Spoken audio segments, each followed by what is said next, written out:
Good morning, Joanne. It's Peter Fay from the City Clerk's Office. I see you've joined the attendee list for this morning's Committee of Council meeting and your delegation regarding BEMPRO.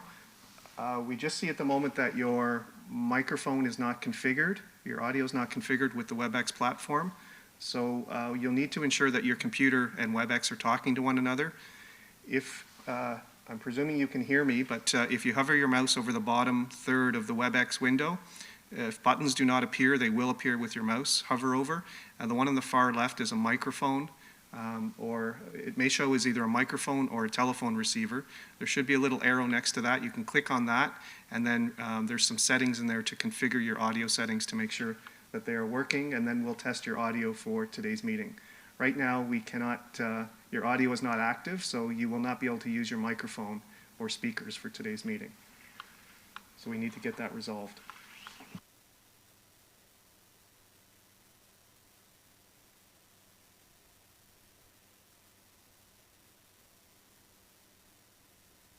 Good morning, Peter. Councillor Williams checking in. Thank you, Councillor Williams.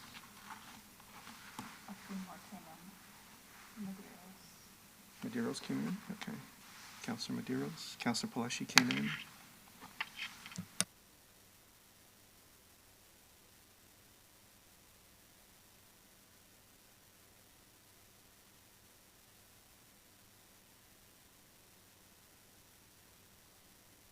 Good morning, Mr. Peter. Clerk. Sorry, Ro. That's okay, Kaleshi, we hear you. Mr. Clerk, I'm using this background. Is this okay for Pink Shirt Day? Very appropriate. Yes, thank you. Perfect, Looks thank good. you. It looks good. Okay, thanks.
Morning, Peter. Good morning. You're coming through loud and clear. Thank you.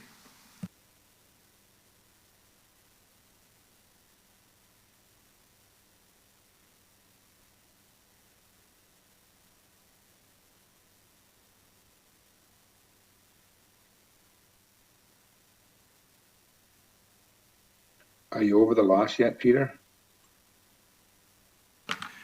I am not, and I do, a coffee will be arriving at some appropriate time in the future, unless we have a double or nothing. Yeah, we can do a double or nothing. There's still 5 games left, I think. Yes. Did the Senators actually win a game? They beat Montreal. It was a good game, not the Leafs games. It was a good, high-scoring, good hitting game. That's hockey. That's right.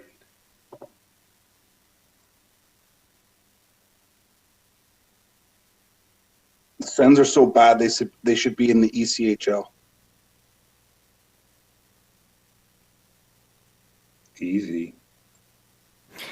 If I may, the Sens beat the Habs twice now.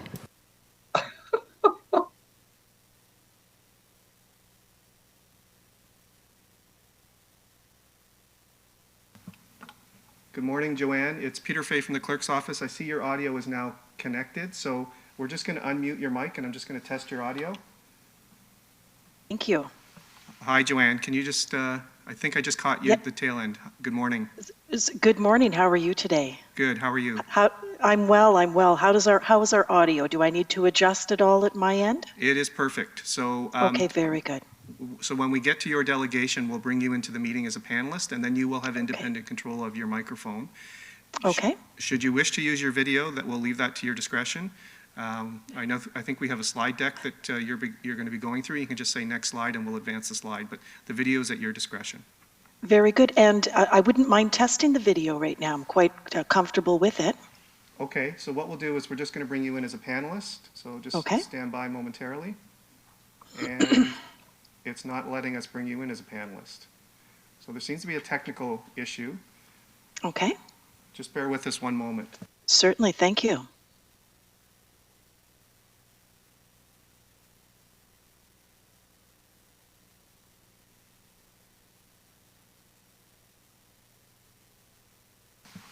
Okay, Joanne, unfortunately, it looks like we cannot bring you into the session, so it looks like it's going to be audio only. Okay, that'll be fine. Okay, but just say next slide when your slides are up, and then we'll advance the slides. Very good. Thank you. Okay, thank you. Do I go? Oh, Yeah, you put me on We'll mute. put you back on mute until we get to the delegation. Very good. Thank you for your time. Okay, thank you.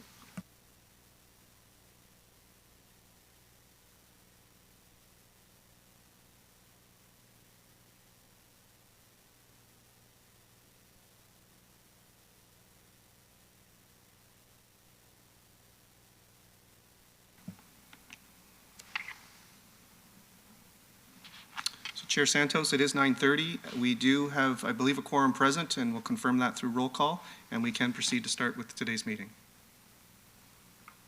Wonderful. So we are live right now, Mr. Clerk. We are.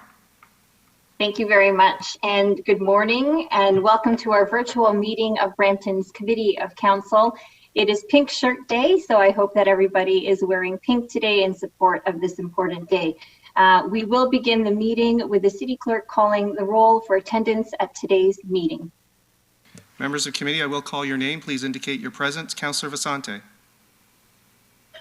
I am here, Madam Clerk and Mr. Clerk, and I am wearing a pink shirt. Thank you. Councillor Willens. I'm present and I'm pleasantly in pink. Thank you. Councillor Paleshi. Present. Thank you. Councillor Bowman. Present in pink. Thank you. Councillor Medeiros. Present. Thank you. Councillor Williams. Councillor Williams. Present. Thank you. Councillor Fortini. Present. Thank you. Councillor Singh. Present. Thank you. Councillor Dillon. I'm here. Thank you. And Chair Santos is here. I believe Mayor Brown may be joining the meeting after the press conference this morning, but we have a quorum present, Madam Chair. Thank you, Mr. Clerk. And the theme for Pink Shirt Day is working together and treating others with dignity and respect. Our next item of the agenda is the approval of the agenda. Do any members wish to add a business item to today's meeting? If so, please use the chat function to add your name to the speakers list. At the moment, I don't have any names on the board going once, twice. Through you, Madam Chair. Peter, did we get that under government relations? Sorry, I didn't add it in the chat. The item I was going to add. Through you, Madam Chair, yes, Councillor Willens, so that item can be raised during government relations. Perfect, thank you.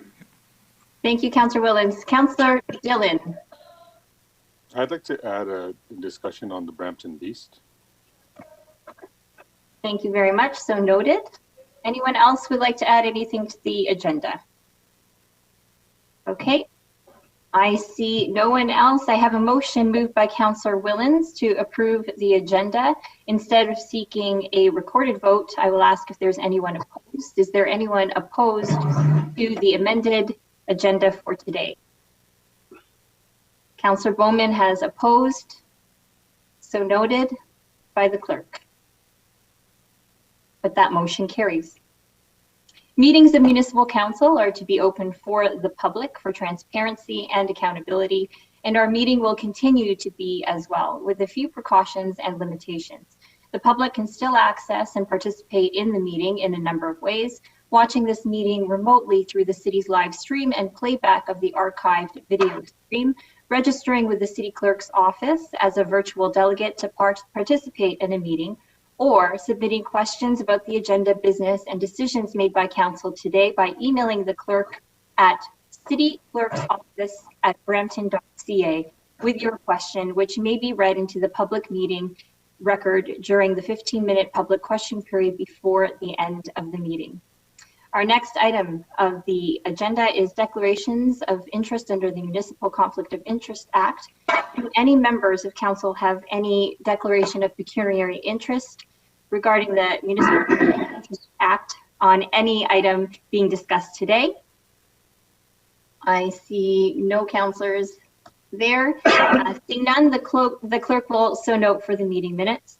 Consent motion. Committee, as part of our new consent motion process, I will read each agenda item that is subject to the consent motion, and any member may identify the item to be held for debate during the meeting.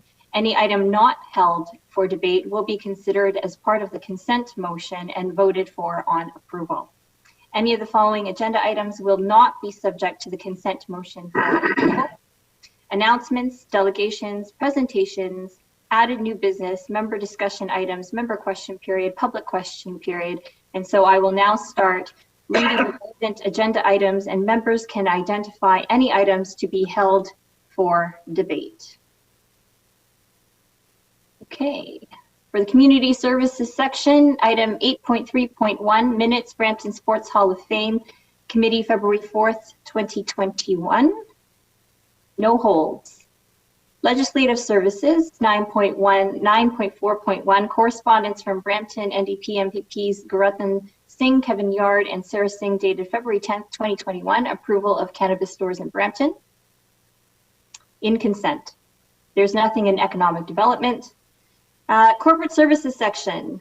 I see Councillor Paleshi has held 11.2.1 staff report regarding purchasing activity quarterly report, fourth quarter 2020. So that is held by Councillor Paleshi. 11.2.2 staff report regarding property tax assistance 2021. 11.2.3 staff report. Hold. Okay, 11.2.2, it has been held by, I heard two voices. No, 11.2.3. Okay, so Councillor Williams, did you want to hold the property tax assistance or no? Yes, thank you. Okay, so 11.2.2 held by Councillor Williams. 11.2.3 staff report regarding annual sponsorship update held by Councillor Singh. 11.2.4 staff report regarding the 2021 Brampton Farmers Market location. In consent. 11.4.1 correspondence from Robert Tremblay, President AMCTO, dated February 18th, 2021, an open letter to Ontario Municipal Councils. In consent. Public Works, 12.2.1 staff report regarding traffic bylaw, 9393 administrative update. Okay, that is in consent. Okay, I just want to confirm, Councillor Willens, you want to hold 12.3.1, correct? Yeah, 12.2.3 and 12.3.1. Okay, thank you. I'll move on. So 12.2.1 is in consent. 12.2.2 staff report regarding always stop review Landview Road and Cloverhaven Road, Dinosaur Street, Ward 10, in consent. And Mayor Patrick Brown has joined us. 12.2.3 staff report regarding parking stopping related concerns, Finley Road, Ward 3. I believe that's held by Councillor Willens. So 12.2.3 held by Councillor Willens. 12.2.4 staff report regarding requests to begin procurement 2021 road resurfacing program wards 1 through 9. That is in consent. 12.2.5 staff report regarding requests to begin procurement, hiring consultants and general contractors for various new construction and state of good repair projects. That is in consent. 12.2.6 staff report regarding downtown Brampton flood protection federal contribution agreement and commencement of procurement for detailed design. That is in consent. 12.2.7 staff report regarding a recommendation for options and requests to begin procurement for the Scott Street Bridge replacement in Ward 1. That is in consent. 12.3.1 minutes for the Environment Advisory Committee, February 9th, 2021 is being held by Councillor Willens. And closed session items 15.1 open meeting exception under section 2392 of the Municipal Act regarding personal matters about an identifiable individual, including municipal or local board employees. And that item is in consent as well. The clerk will now summarize those items to be included on the consent motion for approval. I have a motion moved by Councillor Bowman to approve the consent motion. That the following items be approved as part of the consent motion as they are considered to be routine and non-controversial. As per our trial process agreed by council, the consent motion will be subject to a recorded vote. Mr. Clerk, I turn it to you. Madam Chair, I was just wondering if you achieved the 2/3 for the added item? Through you, Madam Chair, Mr. Clerk, 2/3 can you was clarify, achieved. please?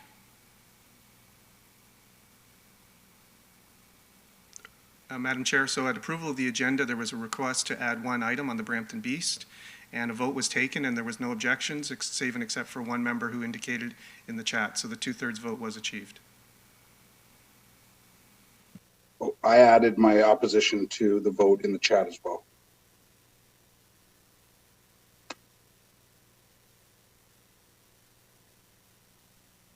Mr. Clerk? Even with two members opposed, the 2/3 is achieved. Okay, thank you. So there was approval for that particular added item. And again, I believe. Sorry, through you, Madam Chair, through the clerk. I just went back. I put yes, but I meant opposed. Right after Councillor Bowman, you see it there, I just noticed that. I know it won't make a difference, but. Okay. So the added item. Can we revote recorded? Mr. Clerk, I'll ask for your direction as we are in the process of reviewing our procedural bylaws. That's coming up to Governance Committee, I believe. So can you help us navigate through this particular item here, given that Councillor Pleshy has brought it up? Through you, Madam Chair, Council's procedural rules are clear in terms of a revote. A revote can be requested immediately after a vote has been taken and declared. We have moved on to several items since approval of the agenda. So if if committee wishes to reconsider or reopen approval of the agenda, that would require a 2/3 vote. Okay, thank you. So with Councillor Willens, Pleshy, and Bowman, who opposed the added item of 10.3.1, I believe that 2/3 was still achieved. Is that correct, Mr. Clerk? That is correct, and it would have to be the mover to reopen would have to be somebody on the prevailing side of the vote. Okay, thank you. So Councillor Pleshy, does that satisfy your point of order? Thank you, Madam Chair. Okay, so moving on. We are in the middle of a vote regarding the consent motion. Mr. Clerk, I pass it over to you for the recorded vote to approve the consent items. Thank you, Madam Chair. So a recorded vote has been requested on the items for consent. I will just recap those items added to the consent motion. Under Community Services, item 8.3.1. Under Legislative Services, 9.4.1. Under Corporate Services, 11.2.4, 11.4.1, Under Public Works and Engineering section, item 12.2.1, item 12.2.2, item 12.2.4, item 12.2.5, item 12.2.6, item 12.2.7, and under closed session, item 15.1. Those are the items to be voted on through recorded vote for addition to the consent. All in favor, please indicate. Councillor Vasante. In favor. Councillor Willens. Yes. Councillor Paleshi. In favor? Councillor Bowman. Yes. Councillor Medeiros. Yes. Councillor Williams. Yes. Councillor Fortini. Yes. Councillor Singh. Yes. Councillor Dillon. Yes, and if I may, through the chair, ask a question to the clerk. After the vote, Ma- perhaps. We're in Yeah. the middle of a vote, Councillor. Sure. Mayor Brown. Yes. Thank you. And Chair Santos. Yes, thank you. That carries unanimously, 11-0. Thank you very much. Councillor Singh, does your question have to do with the consent motion? Sorry, it's Councillor Dillon. Oh, sorry, Councillor Dillon? Yes, since we moved towards this new format where we run through the list, same way the region does, can we also be all sent a copy of it immediately after? I think that's a good request. Perhaps that's something that can be considered under the procedural bylaws review from Governance Committee. Okay, sure. Okay, thank you. Moving on, number 5 item of the agenda is announcements. There are no announcements today. Item number 6.1, staff update regarding government relations matters. Blaine Lucas is here with a presentation from Committee on Government Relations. Welcome, Blaine.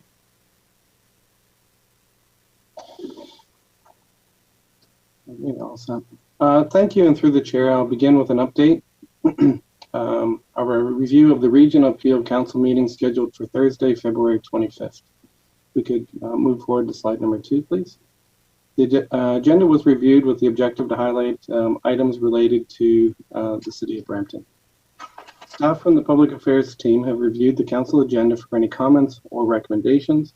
The information has also been shared with subject matter experts from across the corporation for situation awareness or as a decision support mechanism. We could forward on to slide 3, please.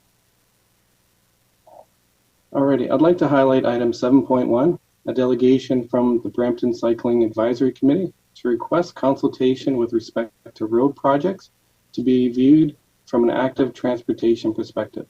The presentation requests consultation as a means of coordination between the region and local municipalities in respect of active transportation plans.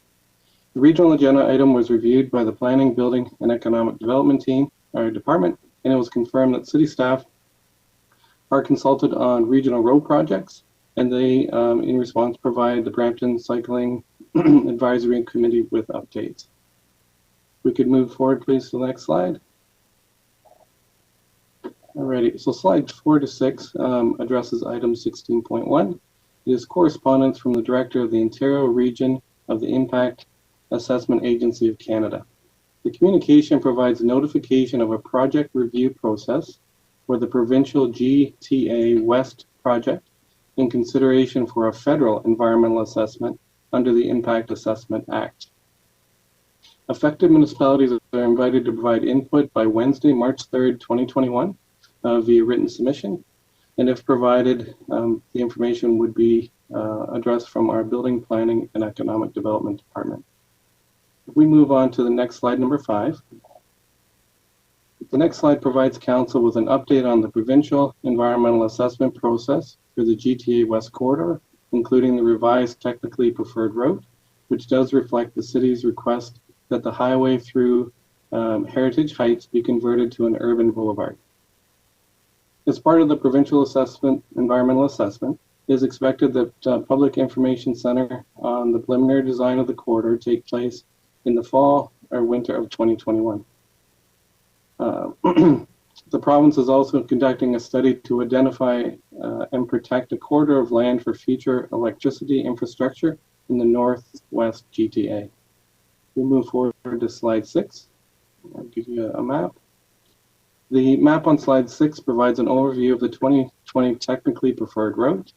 We have been in contact with the Senior Manager of Transportation Planning, Hendrik, who is on the line, I believe, today for members of council, from the Planning, Building, and Economic Development Department, and he's available to provide any further insight into the communication included in the regional agenda. If we could move forward on to the next slide, please. Alrighty, I also wanted to bring to your attention item 22.1, a motion requesting regional endorsement for the Toronto and Region Conservation Authority to request a review and provide guidance to the provincial design for the GTA West Corridor project. The Toronto and Region Conservation Authority is currently exempt from reviewing this project, and the motion may help address associated ecological issues. The item was reviewed by Public Works and Engineering.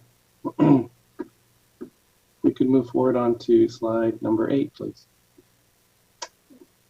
In regards to the provincial update, the provincial response to COVID-19 pandemic, the current shutdown measures, and the stay-at-home order for Peel Region, Toronto and North Bay, Parry Sound District have been extended until March 8, 2021.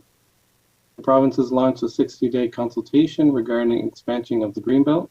Comments can be submitted via the Environmental Registry of Ontario and are due by April 19, 2021. This information was provided to Planning, Building, and Economic Development Department for further review. So at the same time of the extension of the COVID-19 orders, the province expanded eligibility for Main Street Relief Grant for small business with 2 to 19 employees in all eligible sectors. We could move forward to the next slide, please. All right, the federal update. Regarding the federal government update, the government has launched the Growing Canada's Forest Program to plant 2 billion trees. The program consists of 2 primary initiatives. The future participants' request for information focuses on large-scale, single or multi-year planting projects. Potential contributor organizations are invited to submit responses forms by May 27th, 2021. The Early Start Project's expression of interest aims to identify new, shovel-ready tree planting projects for the 2021 growing season. Expressions of interest are due by March 25th, 2021. Public affairs staff are reviewing the program for potential opportunities for the city. Also, the federal government proposed an increase in the number of weeks for recovery benefits and employment income recovery benefits, specifically the Canada Recovery Benefit. The Canada Recovery Caregiving Benefit has increased from a maximum of 26 to 38 weeks. The Canada Recovery Sickness Benefit has increased from 2 to 4 weeks. And the employment insurance increased to a maximum of 50 weeks. The last component of our federal update today is the government introduced new firearms legislation, which includes the ability for municipalities to ban handguns through bylaws restricting storage and transportation of firearms in their jurisdiction. So the public affairs staff will continue to follow the legislative process and provide council with updates as that process moves forward. And the last component for this morning is we just wanted to highlight that the City of Brampton submitted the document Driving Change, Securing Our Future to the Government of Canada as our pre-budget submission. That document was forwarded on February 19th. The document has been distributed to members of council and is publicly accessible on the government relations section of the city website. So that concludes my quick updates for this week. I'm happy to take any questions now. Thank you. Thank you very much, Blaine. I see a question from Councillor Medeiros, followed by Councillor Williams. Councillor Medeiros, go ahead. Thank you, Chair Santos, through you. Thank you, Blaine, for the presentation. I guess I have several areas that I have questions for, but starting from the last one, in terms of the gun ban and the opportunity for municipalities to opt in, can I request a report back to Committee of Council, or our next Committee of Council, with a report on in terms of what are key deadlines, what are key considerations, a recommendation report to look at us banning handguns. So in terms of time commitment, if the I don't know if that's enough time for you. We can say next committee of council, or we can say the following council. I'll leave it up to your discretion. But if you can report back for council to have a meaningful discussion around this item, I think there's councillors on from previous discussions have keen interest in this. So, City Clerk, is that a motion that I should move at this time? Through you, Madam Chair, that could be a motion that's moved. In terms of the timing for a report back, I would leave that to staff because I don't believe all the details of the proposed federal government handgun ban are available yet, but I'll let staff comment on that. Okay, yeah, and that's fine. If there's, when the details do come, just keep us abreast. So let's aim for next committee of council, if that's okay. And you have the discretion to come back and say that more time is required. Is that okay, Blaine? Yeah, through the chair to the council, yes, sir. I think we can provide an update on the next committee of council. And then from there, as information comes forward, we'll make sure that we continue the update process. But we will have something for you for the next committee of council. Thank you. And through the chair, yeah, and I just want us to ensure that when we can, notwithstanding the discussion, have the opportunity to either, put a council resolution forward based on good information. My second question is regarding LRT. And, I do know that our CEO is working on that item specifically, but I would appreciate an update when we're going to get two considerations. One is our push to have the LRT station, instead of being on the south side, come to the north side. What's the latest on that? And then after, just on the project itself. So I do know that there's a report coming to council, and I'm fine with just giving me a time frame. All right, through the chair to the councillor. So you're just looking, sir, for an update on the LRT project and currently where we stand. Is that correct? Yeah, and in terms of what I'd want as well is to understand the activity, because I know we've been pushing for the stop to come on the north side, and that was my understanding. And I do know Councillor Vicente has been a champion and a leader in this area, really pushing for this. And I've had residents come with concerns about how do they get over from one side to the other, and some of the sort of all the development that's going in the area. So if I can get an update on what are we doing to sort of move that, or if we do require any further motions from council, just an update. So I'm fine with at the next committee of council. But if you can give me a time frame, I don't know if the CEO, if he's on the call, if he would know if there. My understanding is that there was a report that was going to come to council. If you can just let me know when's it tracking for. Well, thank you, David here through the chair. Yeah, we can certainly provide an update at the next council meeting. I do know that government relations staff, as well as my office and the mayor's office, have been working with the transit team and the minister, as well as sending the appropriate correspondence and having that dialogue. So we can certainly bring back something concrete to this council or committee the next cycle. Thank you. Yeah, thank you, David. And again, if you need more time, more than flexible. And that's it. Thank you very much, Blaine. Great, thank you.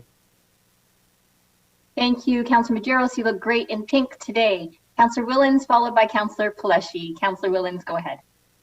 Yeah, thank you. I guess this is a question for Peter. Would this be where I bring this motion forward on regarding the GTA West corridor? Through you, Madam Chair, yes, it would be, as it was addressed in the GRM presentation. Okay. Do you have it to put up there, Peter? Or we'll put it up on the screen in just a moment, yes. Okay, thank you.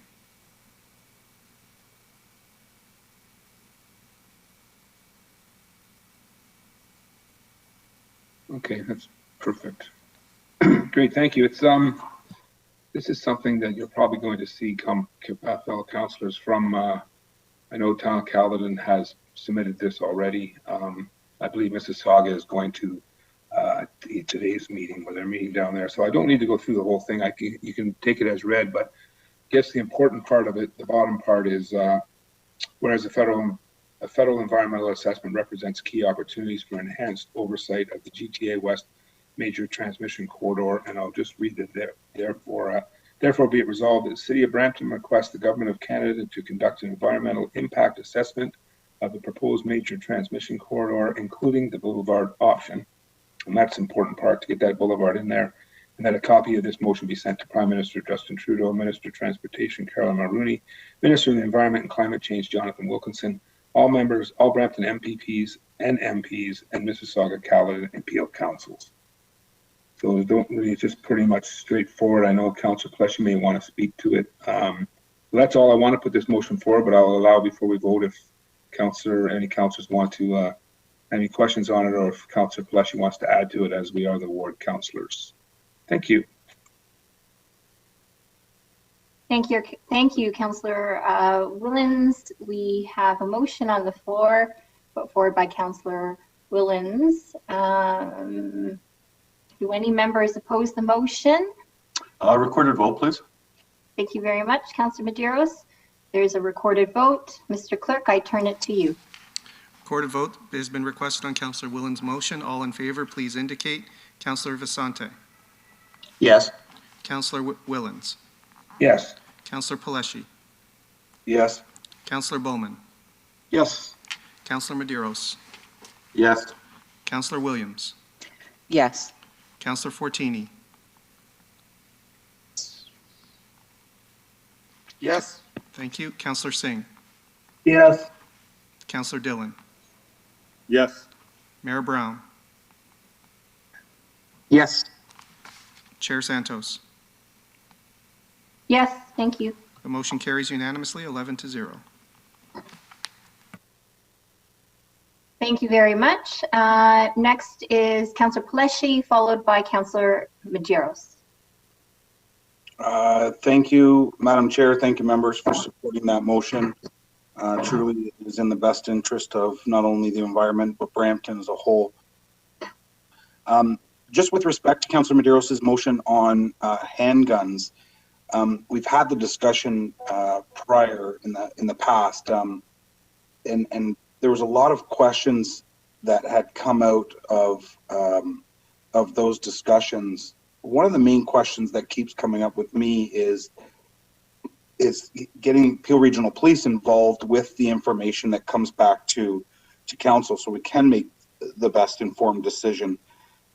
With respect to the stats on handguns, legally owned handguns, as opposed to illegal handguns, and if legally owned handguns were stolen from a resident and then used in a crime, is information that I would like to come back, and also any illegally I guess the amount of illegally owned handguns that come over the border is also I'd like some information on that as well. So if that can be added some way to the motion, I think that I don't know if when this information comes back, if we'll still have all the information that we need to make a decision, but I think this is a good starting point. Thank you, Madam Chair. Thank you, Councillor Paleshi. Councillor Medeiros. Sorry, Chair. It was in reference to the motion that we unanimously passed, that Councillor Willens. I just wanted to speak to my support, but that's fine. We did the vote already. Thank you. Yes, through you, Madam Chair. Councillor Medeiros, I just received an email from you regarding the copy of that motion. You may have missed it. I believe Julie sent it out to all the councillors last night, so it should be in your inbox. Oh, great. Thank you very much. Thank you, Councillor Medeiros and Councillor Willens. I have there's no more speakers on the board, but we do have to receive the report. I have a motion moved by Councillor Medeiros to receive the presentation from the government relations. Anyone opposed? Seeing none, that motion carries. Thank you very much, Blaine, for your presentation. Item 6.2. An update on the COVID-19 emergency. Mayor Brown has been providing regular weekly updates to council of committee at our meetings, and I would now like to invite the mayor to provide an update to committee today. Go ahead, Mayor Brown. Thank you, Councillor Santos, and to give you an update, and to the chair, I'm glad you're celebrating Pink Shirt Day, because I should acknowledge that this is Pink Shirt Day in the city of Brampton, and I'm wearing a pink blazer today. But on my COVID-19 emergency update, this morning, Dr. Lowe and myself did an update on a few matters at our weekly presser. The first one is that the vaccine sites in Peel Region are ready to go. We have 7 sites in Peel Region, 3 in Brampton, 3 in Mississauga, and 1 in Caledon for mass vaccination. Right now, based on the vaccine supply that's going to come, we believe, we can't confirm the date because it's based on federal procurement, but we believe very soon we'll be able to do 20,000 vaccines a day in Peel Region. And at full capacity, we could do 40,000 vaccines a day. They're going to start with those over 80. So, we're hearing assurances from the federal government the vaccines are coming, and I want everyone to know there'll be no local delay. We are ready to go. We are ready to vaccinate our most vulnerable. The next thing I should update is that Dr. Lowe communicated to the province that he believes the outdoor restrictions should be lifted. The public health believes that outdoor activities, whether it's kids playing hockey, skiing, are very low risk. And for that matter, there's concern that when other regions are open and Peel Region is closed, that the restriction on outdoor amenities could cause region hopping. For example, we've got Mount Shinkuzi, there's Earl Bales in Toronto, there's the Caledon Ski Club. We've got local outdoor skiing amenities where, because they're shut down, there is evidence that people are going to other ski hills, whether it's Snow Valley or Collingwood at Blue Mountain. And so the removal of the outdoor restrictions would limit region hopping, which we're trying to avoid. And so we're hopeful the province will respond positively to the request from Toronto and Peel to lift the restriction on outdoor amenities, knowing that it is not a serious public health risk. And Dr. Lowe wouldn't make that request unless he felt comfortable that these outdoor activities were safe. The next thing I should mention is that our positivity rate continues to decline. It's down to 7.4%. The week before it was 7.7. At one point we were at 17%. And so the positivity rate is declining, and even better, the hospital capacity is probably the best it's been in months. And so we're starting to be in a much better position. I would say I'm optimistic for a reopening on March 8th. Based on the indicators, the province looks at a positivity, hospital capacity, and the spread of variants. And if you look at those indicators, it looks positive for Peel Region.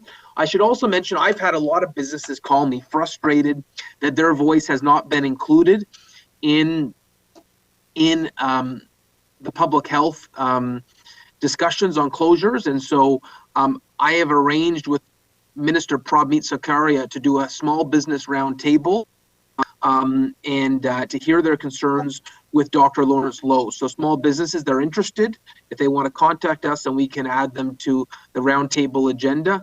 And a heads up to Councillor Vasante and Councillor Paleshi, we would like you to be involved in that, given your roles with economic development in the city. And so that's a quick summary of updates over the last week, but it's encouraging. We have some encouraging signs right now in Brampton. I'm happy to take some questions. And the chair, do you want me to go to the questions, or do you want to call them out? Councillor Dillon is on the list next. So Councillor Dillon. It's just a question. I'm not sure if it's to the mayor or if, maybe it is to the mayor. Just when you speak about the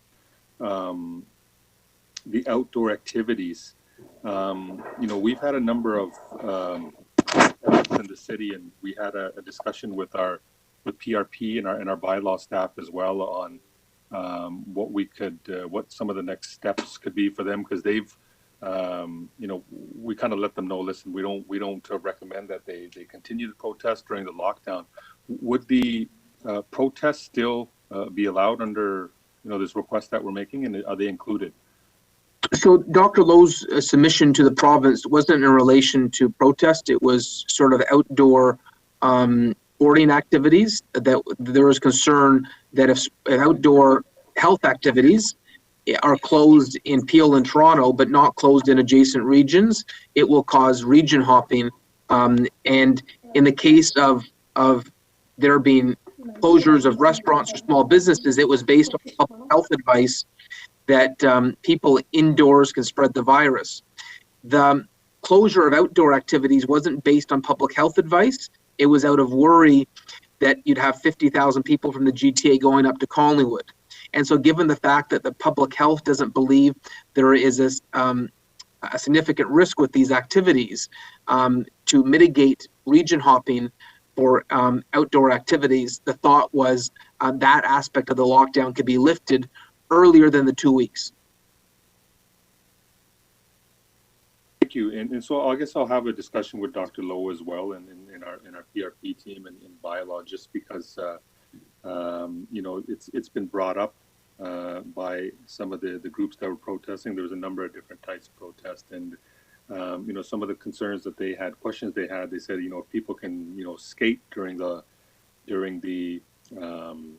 lockdown, why can't they do the protest if they're social distancing? But it's a question I'll bring up with Dr. Lowe, have a discussion with him. Appreciate it. Thank you.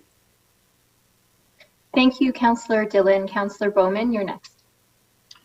Thank you very much through you, Chair Santos. Mr. Mayor, I heard this morning there's a pilot project going to be going on in Toronto where they're going to be delivering the vaccines to several of the old age centers in Toronto as a pilot project.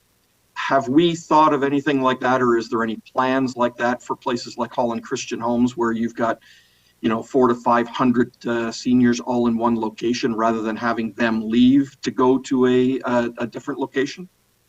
Yes, Dr. Lowe is going to be speaking about this at Regional Council on Thursday, but he has plans in place for those that are mobility challenged.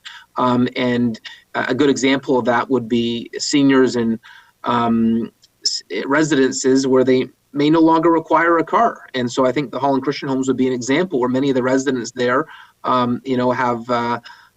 in their retirement home are in a position where going to a mass vaccination center would be difficult. But once again, all these plans are in place, but it's contingent on vaccines arriving. And so Toronto has built plans, Peel has built plans to how to get the vaccines out, but we are still waiting on the vaccines. The procurement from Ottawa right now has been in drib and drags, and right now it's only been enough for long-term care, which is now complete, but we still haven't finished healthcare workers. And so we're still waiting for the vaccines to come. The next identified group will be those over 80. And so they will be targeting those over 80 who live in retirement homes, those that can come to vaccination centers. And hopefully when the vaccines start to flow, very quickly we'll be able to start going down the list to those over 70, those over 60. Councillor Willens and Councillor Frattini, you could be on a priority list very soon.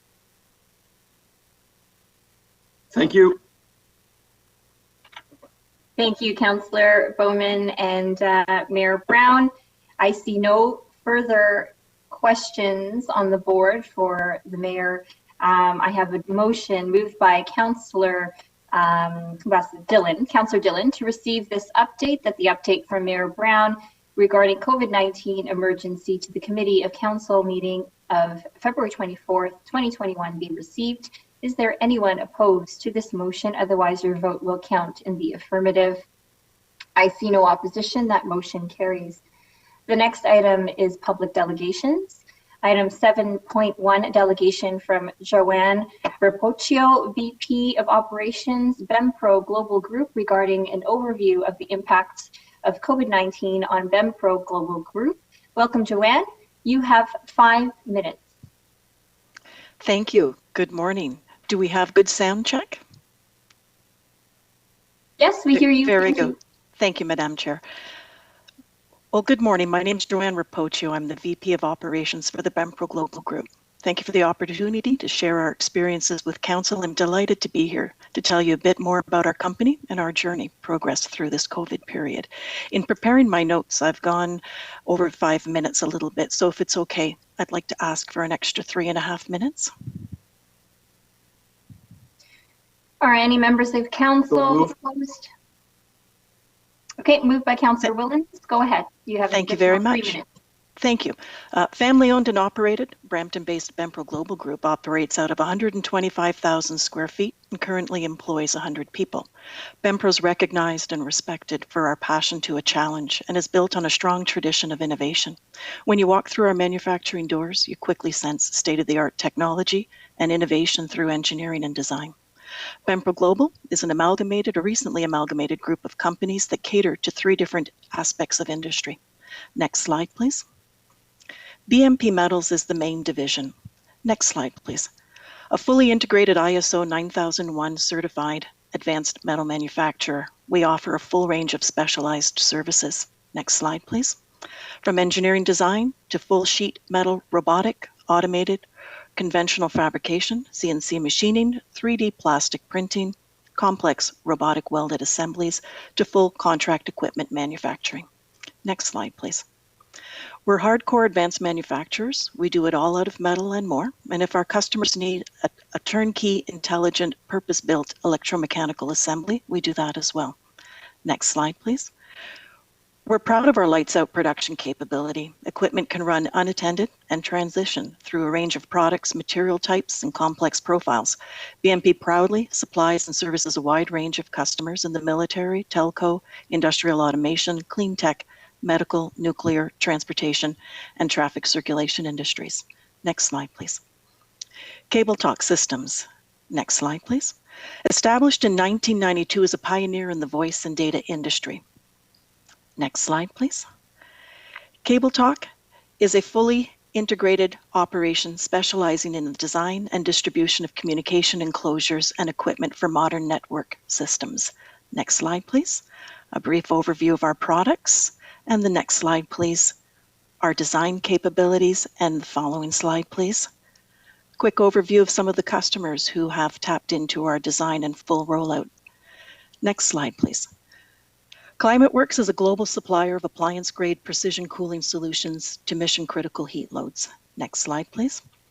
ClimateWorks services include the design, manufacture, commissioning, training, and aftermarket support for precision HVAC systems ranging from 1 to over 65 tons of cooling capacity. Next slide, please. Our products can be found in secure environments worldwide, embassies, government and military installations, data centers, hospitals, and automation rooms. We provide cooling solutions for equipment. Next slide, please. So how have our businesses been impacted by COVID? Each business unit's been impacted differently. And within each business unit, there's been significant variability over the periods of COVID. Early in the pandemic, March, April, May 2020, ClimateWorks benefited from an initial uptick in international inquiries. We believe this was largely due to the perceived strength of made in Canada quality, workmanship, and our stable government response to the pandemic and strong Canadian financial market reputation. However, our US-based export sales have certainly suffered due to strong protectionist sentiment and Made in America momentum. ClimateWorks is grateful for the strong coast-to-coast support of our Canadian customers. BMP Metals was fortunate to enter the pandemic with strong order backlog across a number of vertical market sectors. However, sales tied to aerospace and flight simulation have softened significantly. Fortunately, the sales team was well in motion pursuing growth channels in medical and military pre-pandemic. Next slide, please.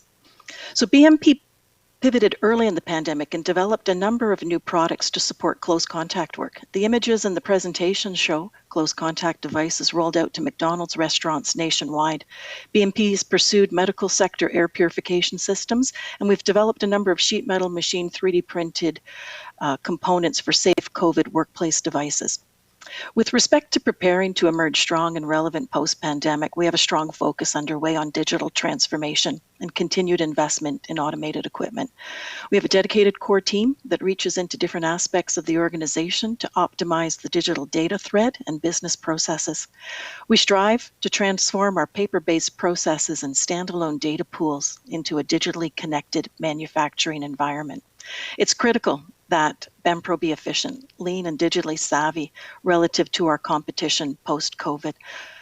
Moreover, we're also in the midst of onboarding AS 9100 quality certification essential for military contracts. So our team's certainly busy and stretched as we continue to react to COVID-related challenges, all the while onboarding new business opportunities and preparing for a new way of business post-pandemic. I'd like to comment a little bit on the Brampton business community.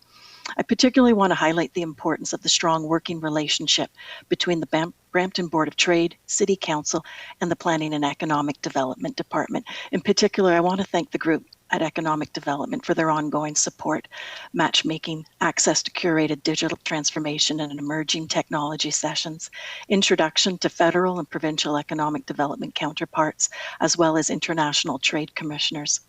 Thank you, Mayor and Council, for the tax freeze. Likewise, the support of the Brampton Board of Trade has figured prominently in BEMPRO's pandemic response. It's not widely known, but because the board plays an integral role in supporting Brampton's supply chain through its export trade certification service, the Board of Trade never closed during the pandemic, and thank goodness for that.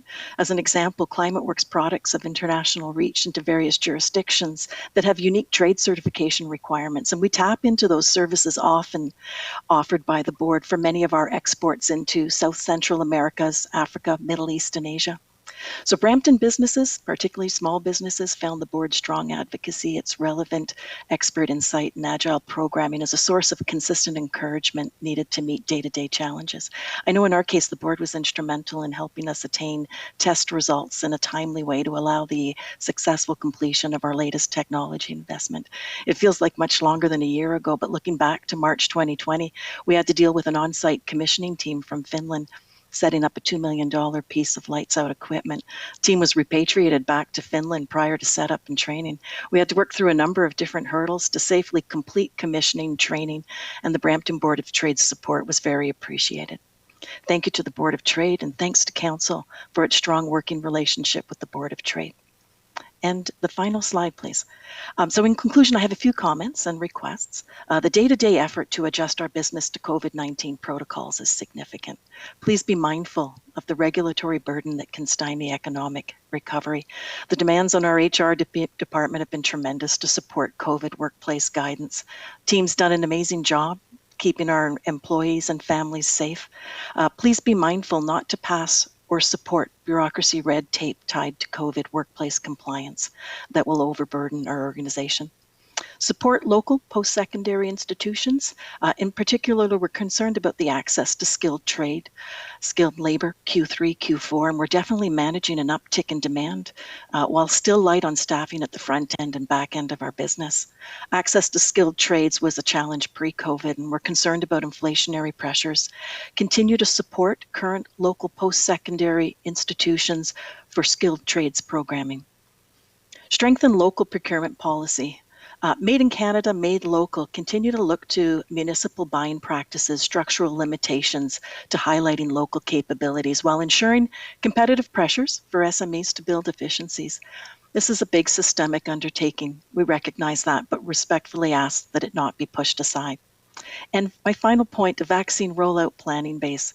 It's critical, and any insight or visibility to this end would be greatly appreciated for our planning purposes. Again, I'd like to thank Council for the opportunity to meet with you today and your ongoing support of the SME and manufacturing community. Thank you so much, Joanne. I have questions from Councillor Vicente, Paleshi, and Willens. Councillor Vicente, go ahead. Thank you, Madam Chair, and thank you, Joanne, for coming here today with your delegation to share with us and everyone here in the city of Brampton on how, how your company has been coping with the COVID-19 pandemic. It's been very difficult for businesses, all across the city. before the COVID-19 pandemic, members of council had the opportunity and privilege to visit BMP Metals, and it was an incredible tour of your manufacturing facility. I still remember, like it was yesterday, standing in one of your offices and seeing a map that you had there on the wall with that depicted your sales network throughout North America and across the world. And we were so impressed by that type of network that you have created to ensure that your business as a small or medium enterprise is truly global and in a position where it can be successful in the market. And so I guess my question that I have to you today is, throughout this COVID-19 pandemic, as you've pivoted and adapted to this new environment, we have a number of post-secondary institutions here in the city of Brampton, and as everyone knows, the city is working hard to bring more post-secondary options for Brampton residents through our Brampton U initiative and our support of Sheridan College, Algoma, Ryerson University, etc. I was hoping to hear, for example, in the case of Sheridan, what are some of the initiatives that you are undertaking to take advantage of resources like schools like Sheridan to get new employees, to train or upskill your staff? And I'd also like your thoughts on how manufacturing may have changed over this time, and what is it that post-secondary institutions like Sheridan College need to do to support manufacturing? Okay, wonderful. Thank you for the question, Councillor Vincenti. We've got we've continued to have very strong cooperation with Sheridan. The Sheridan is very accessible to the business community and very progressive in its curriculum development. Back in 2016, we worked alongside they had a team with energy efficiency mentoring and coaching, and they were instrumental in helping us reduce our cost footprint in the area of use of electricity as well as natural gas, with tremendous savings in compressed air and building envelope improvements. We've had the opportunity to work alongside faculty stemming from the engineering department as well as the CAMD Research Center. We've worked with and had the opportunity to collaborate through the Advisory Council for the curriculum for the Advanced Lean Manufacturing Program, a really strong, very strong program. We've hired students directly out of Sheridan's engineering and advanced graduate studies in program, lean manufacturing program. We've also worked with some of the advisory services coming out of the quality and metrology group. We've had in-house training of our quality team and GD&T engineering training. We've worked with the millwright and welding programs. We've hired from those programs specifically. The one thing that we welcome and cherish with Sheridan is the ability to have input. They're very open to input from the manufacturing sector, and we've worked with a number of different departments at Sheridan. With respect to the second part of your question, what do manufacturers need to prepare for post-COVID? The one thing that we've certainly understood through this COVID period is that we're in a period of hyper adoption of collaboration tools and industry automation. We had that on our radar, and we're planning for Industry 4.0 with a much longer rollout. COVID has forced us to fully embrace all things digital and collaboration tools, and we find that essential not only for ourselves but for others within the manufacturing and the SME community. And Sheridan, we know that we'll be able to rely on the fine institutions, Sheridan, Algoma, Ryerson, here in the Brampton community, to help guide us with providing thought leadership for adoption of technology. so that we can ensure that we're competitive, not only on the national landscape, but also the global landscape, because we do compete. We do compete in a global marketplace now. Thank you for the question. No, and thank you very much for coming here today and for sharing with us how you're coping and how you are pivoting. And thank you for always maintaining a positive outlook despite the challenges. So thanks so much. I'll defer my time to our other members who have questions as well. Thank you. Thank you very much, Councillor Vicente. Next is Councillor Willen.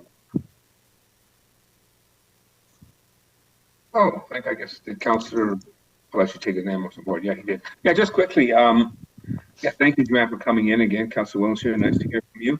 I know that you had been doing work with Sheridan in the past, and I'm glad that Councillor Vicente brought that up. I'd just like to touch back with you regarding our Center for Community Energy Transformation and see if this is something that you may be interested in putting some input in. It's about the municipality, City of Brampton, through businesses, industrial, institutional, our own facilities, reducing our energy costs throughout the city in light of all our climate change actions. So maybe I'll circle back with you if you don't mind. Might be something you may be interested in. Wonderful. I welcome the opportunity. Thank you, Councillor Willens. Great. Thanks very much. Thank you, Councillor Willens, and thank you again, Joanne, for joining us today. I have a motion moved by Councillor Vicente to receive the delegation. Is there anyone opposed to this motion? I see none. Thank you again, Joanne. Thank you. All the best, everyone.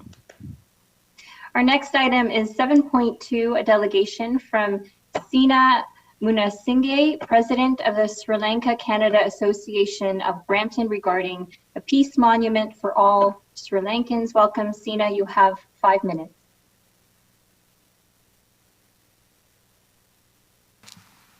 Sina, you can unmute your mic and address the committee.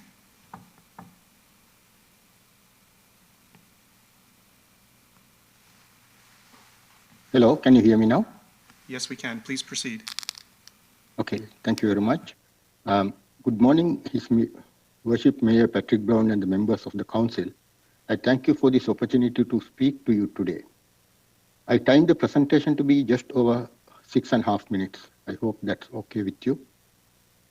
And first, I want to thank Mayor and Councillors for the actions taken to counter COVID. And like everyone else, I'm also looking forward to the day that we can start the normal life we all used to. Sorry, Sina, I'm sorry to interrupt you. You do have a maximum of 5 minutes for this presentation. Okay. My name is Sena Munasinghe. I'm the President of Sri Lanka Canada Association of Brampton. We are a community organization for Bramptonians of Sri Lankan origin. I'm here to voice the Sri Lankan community's concern about the motion passed by the City Council to support the erecting of a monument to recognize the contribution made by the Sri Lankan Tamil community to Brampton. Next slide, please.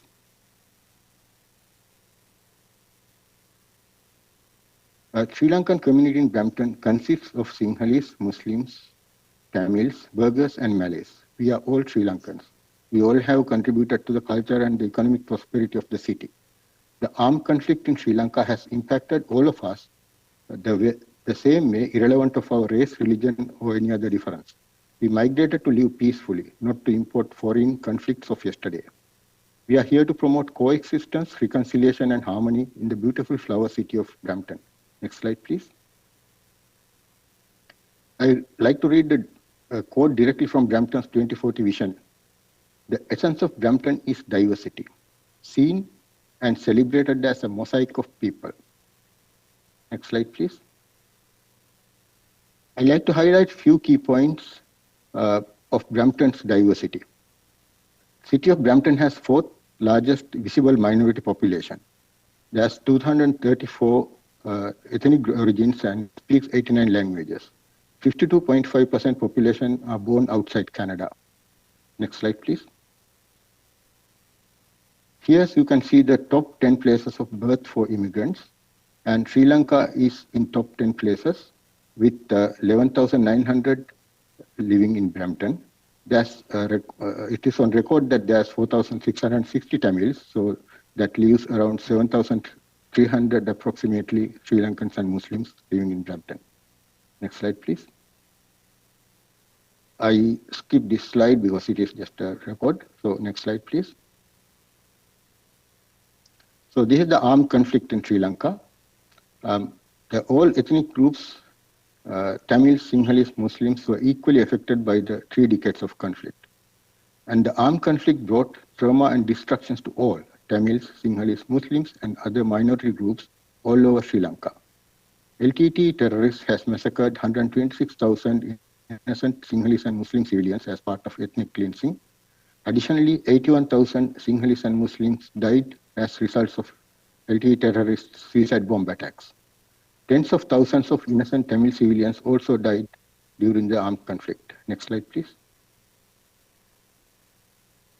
As Sri Lankans, we mourn all loss of lives from this unfortunate conflict.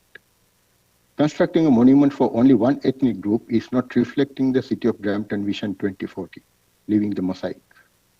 It brings back trauma to the Sinhalese and Muslims who have experienced 3 decades of suffering, along with their Tamil brethren.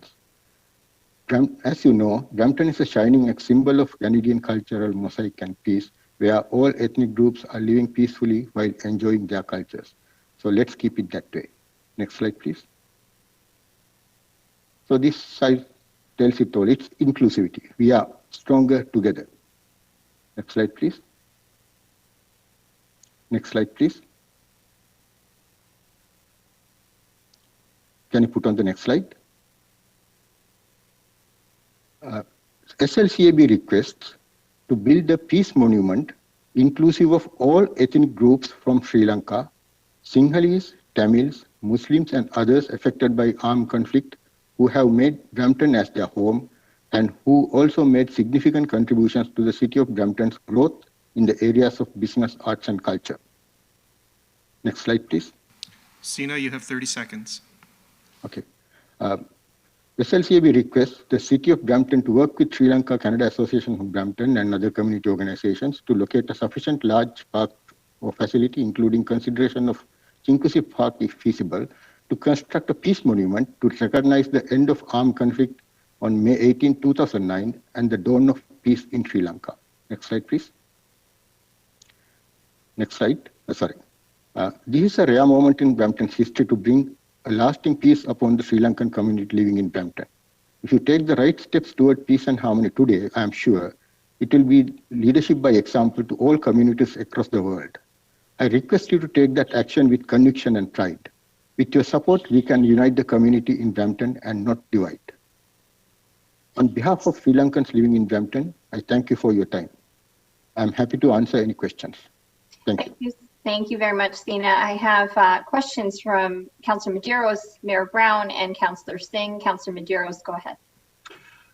Thank you very much, and I do understand after a delegation that we should be limited to questions. And certainly I want to say thank you for your presentation. I guess then in the form of a question, I do appreciate what you've said. I do appreciate your delegation.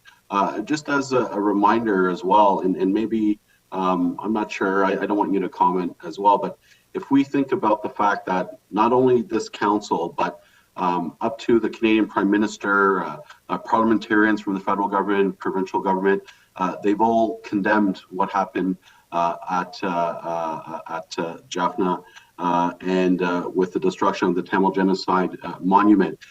There's numerous UN reports, very startling reports, who speak to human rights violations and the policies and practices in place. And this is from the UN High Commissioner for Human Rights, and that is very concerning as well. And just lastly, I would just say that, as you know, the City of Brampton, you rightfully suggested, in terms of what we represent here in the City of Brampton, our effort of building the Tamil Monument is not about creating division.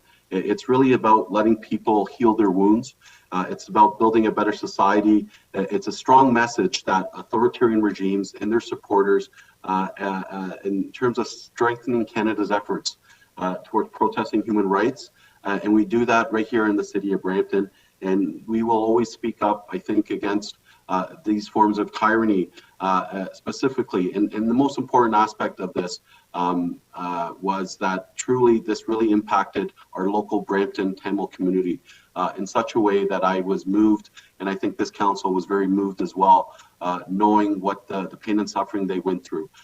So again, this is not about creating division, it's about respect and support for a community that clearly feels the pain of what's happened over and beyond in another country. So I do appreciate your presentation, your delegation, and certainly everyone who lives in the city of Brampton has an opportunity to come to council and provide us with any forms of consideration that is important to the community. And that's what this council represents, and we will always respect diversity and inclusion. So well, I thank you very much for your delegation. Thank you. Okay, I'll take a few seconds to answer that. First of all, that monument was actually not destroyed. It is has to be demolished because it is as part of the expansion plans. And now it is being again reconstructed as a peace monument. So it is being again, will be a symbol of peace. And other allegations against Sri Lanka has been addressed at the appropriate forums, so I'm not going to go there. And I'm more than happy to meet Mr. Medeiros to explain the facts about Sri Lanka. Then he can decide for himself. Thank you, Councillor Medeiros. And Sina, Mayor Brown, you're next. Thank you, Chair Santos. I read the letter from Sina. Sina, are you a Brampton resident? Yes, I am. Okay. And how long has the Sri Lankan Canadian Association of Brampton been around for? We have not been functioning as a Brampton association for long, but okay, we have been because this is the first time I've heard of it. yes, so, that's correct. So Sina, how many members do you have of the Sri Lankan Canadian Association of Brampton? Okay, right now we are having about 500 members, but we are, because we are very young, we are still expanding. So we will be getting more members, but at the moment we don't have that much. Okay, now Sina, I'm reading your letter. It uses the same language as a letter that I got recently from the Sri Lankan High Commission. Do you work with the Sri Lankan, do you have a collaborative relationship with the Sri Lankan High Commission? Not at all. Would you mind reading whatever that text you see that it is from whatever that letter you received from Sri Lankan High Commission that is in my delegation? No, it's the same stats you're using, the same information as the Sri Lankan High Commission. I just wondered, have you spoken to the Sri Lankan High Commission? Do they agree with your letter? I have no reason to contact Sri Lankan High Commission on this. I am representing here as a citizen of Brampton, a Canadian citizen living in Brampton. But have you spoken to the Sri Lankan High Commission? I have not. I have not spoken to any Sri Lankan authority on this regard. Okay. You mentioned some stats about 4,000 Tamils living in Brampton. According to Stats Canada, 12,000 people in Brampton have their mother tongue as Tamil. What was the reason for not using Stats Canada and ignoring that number? Well, that 4,600 number is in the original motion moved by Councillor Medeiros, so I went by that. And just to enlighten you, Tamil is a language, and Tamils are spread all over the world. Tamil is a language spoken in many parts of the world. The majority of Tamils living in Tamil Nadu, in India, and then there are many Tamils migrated from Tamil Nadu here who speak Tamil as their mother tongue. And other than that, there are countries like Malaysia, and actually there are many countries where there are Tamils who had been migrated over. Okay, and Sina, in 2013, Canada boycotted the Commonwealth in Sri Lanka because of the war crimes that were committed. It was a notable boycott at the time. Did you support the boycott, the Canadian boycott of the Commonwealth in Sri Lanka because of the war crimes? there is allegations of war crimes which has been addressed in the appropriate forums, so I don't want to go there. But No, to answer your but, question, but given that the Canadian government took a principled stand, are you in opposition to Canada's foreign policy? I have no reason to be against Canada's foreign policy. I am a Canadian citizen and I fully support my government. Okay, so you support the decision to boycott the Commonwealth in Sri Lanka and the war crimes? I do. Okay, thank you. And that's important, because understanding that a genocide took place and war crimes took place is the first step to... Mayor Brown, you are mixing up two things. The allegation is about war crimes, not about genocide at that time. Okay, so the Canadian government has also expressed their opposition to the genocide that happened. Do you support that Canadian foreign policy position? Canadian government has not expressly said that genocide happened. What they have done is they have asked the UN to conduct an investigation on that. Now you can see the stark difference between how they done the declaration recently, where they categorically mentioned that, but on the Sri Lankan context, they wanted UN to conduct an investigation. So both Prime Minister Harper and Prime Minister Trudeau have spoken about the genocide in Sri Lanka.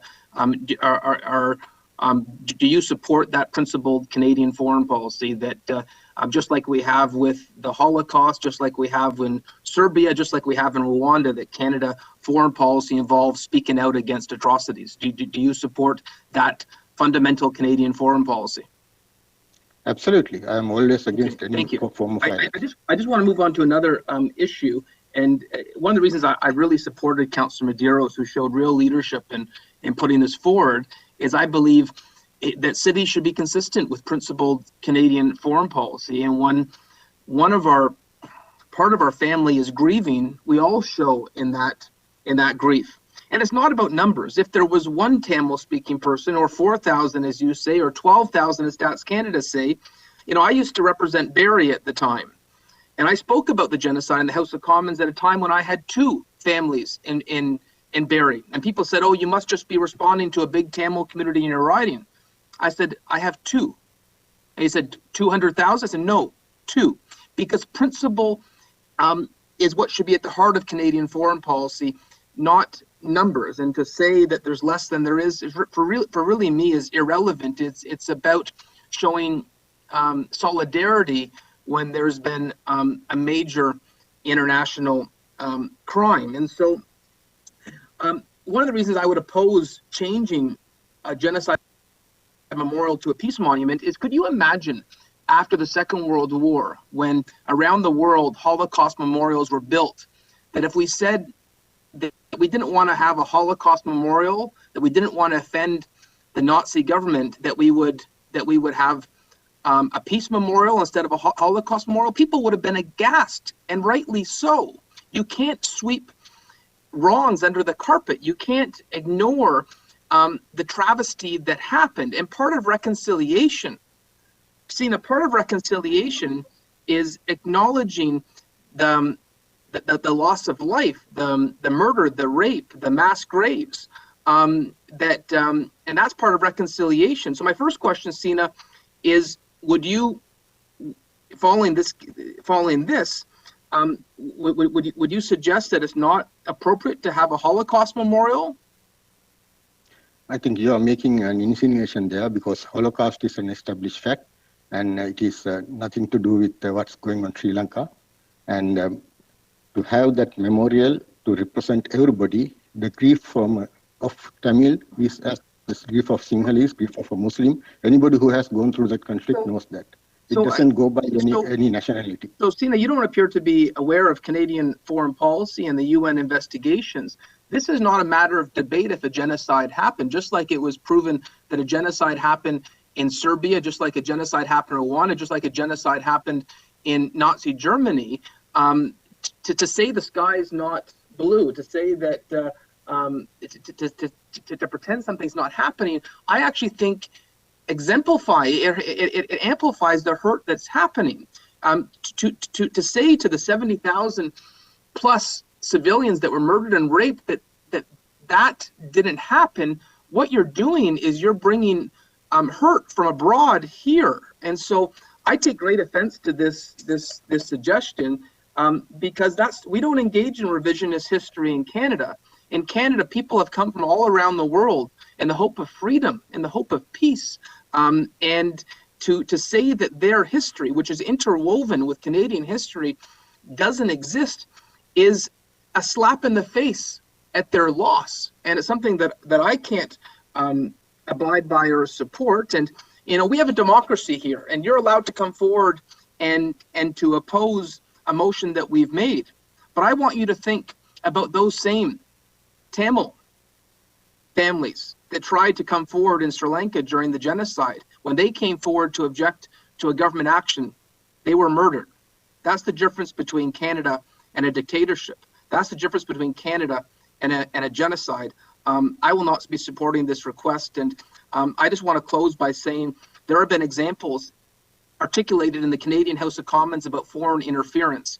You know, I am worried that this type of revisionist history is being encouraged by the Sri Lankan High Commission. And even though there's been assurances otherwise, I am doubtful, because just like we wouldn't stand by Holocaust denial, we shouldn't stand behind genocide denial. And you know, I just think that needs to be on our record, because this is a democracy. We allow deputations to come forward, but this would not have been allowed during the civil war in Sri Lanka. If this same delegation came forward, the family would have been murdered and raped. Thank you. We are not actually asking that monument to be. Point of order. We are asking Thank for you. a monument for you. Yes, Councillor Paleshi, go ahead. Yeah, this is not a debate, Okay, thank you very much. Madam Chair. Thank you. Yep, moving on. Next question is Councillor Singh. Thank you. And I do have some questions I want to pick up from Mayor Brown. He asked some similar lining of questions, but I know the mayor asked if Sena, you work or affiliated with the Sri Lankan High Commission, but was there any communication between the High Commission? I have already answered that question. I have not contacted any Sri Lankan authority in that regard. And your membership, including your membership. Well, the membership, if they have contacted the High Commission, I can't say for 100% certainty, but for this presentation, there is no relevance with no association with Sri Lankan government. Okay. Well, I do have similar concerns about, obviously, the contents of the letters and the similarities, but I just will wrap up. Well, the mayor covered a lot of my points, but, you know, this is consistent with foreign policy, as, you know, I brought up in council, too, as somebody who has members who've survived a genocide, and I know the trauma it causes, and this, you know, monuments and other recognition tools do help with the healing and reconciliation process, especially when a family has faced missing loved ones, physical abuse, sexual assaults. From personal experience, I know the value of having these type of monuments so that, you know, they're not, you know, evaporated in the dust, that those memories are held and families can attend and memorialize those who have given the ultimate sacrifice. So I see that recorded vote, I guess, has been requested to receive the delegation, and I'll move that as well. Thank you. Yes, I think I would like to add one thing. We are not asking for this monument to be changed. We are asking for another monument for the Sri Lankans who are perished in this conflict, including Tamils. Thank you, Councillor Singh and Sina, for the delegation. The only motion on the floor at the moment is for receipt of the delegation. That motion is moved by Councillor Medeiros to receive the delegation. There is a recorded vote also being called. Mr. Clerk? Can I ask a procedural question? Is that a point of order, Mr. Mayor? Point of order. Yes. To the clerk, if council objects to the content of the delegation, if we vote not to accept the delegation, does that delegation what happens? Is it removed from the record, or is it just noted that council did not accept the delegation? Through you, Madam Chair, if a motion is placed and voted on just to receive the delegation, it's just receiving and acknowledging that delegation occurred. It's not taking any action. It's not giving any credence to the information. It's just thanking the delegation for coming and noting it on the public record. There is nothing being struck from the public record. But what happens if we don't receive the delegation? There really are only two choices for a delegation for which there's no staff report. It can be received or it can be referred to staff. So that would be another option should committee wish to go there. Otherwise, nothing would happen and we would move on if it doesn't carry. There is no action to follow up. Okay, so if it's not received, we just move on in the agenda. That would be correct, because unless another member has another motion to move on this item, which could be introduced if a motion for receipt fails, but we'll cross that bridge if we come to it. Any further questions on your point of order, Mr. Mayor? No, I was just thinking of what would be the best approach, since I believe many of us object to the content of the presentation, but it sounds like from the clerk it doesn't really matter in terms of this procedural aspect. And again, just for clarification to my colleagues, that this is a motion just to receive the delegation. There has been a recorded vote been called, and so I turn this over to the clerk. Members of committee, please indicate your approval or opposition to the receipt motion. Councillor Vicente. Yes. Councillor Willens. Yes. Councillor Paleshi. Yes. Councillor Bowman. Yes. Councillor Medeiros. Yes. Councillor Williams. Yes. Councillor Fortini. Yes. Councillor Singh. Yes. Councillor Dillon.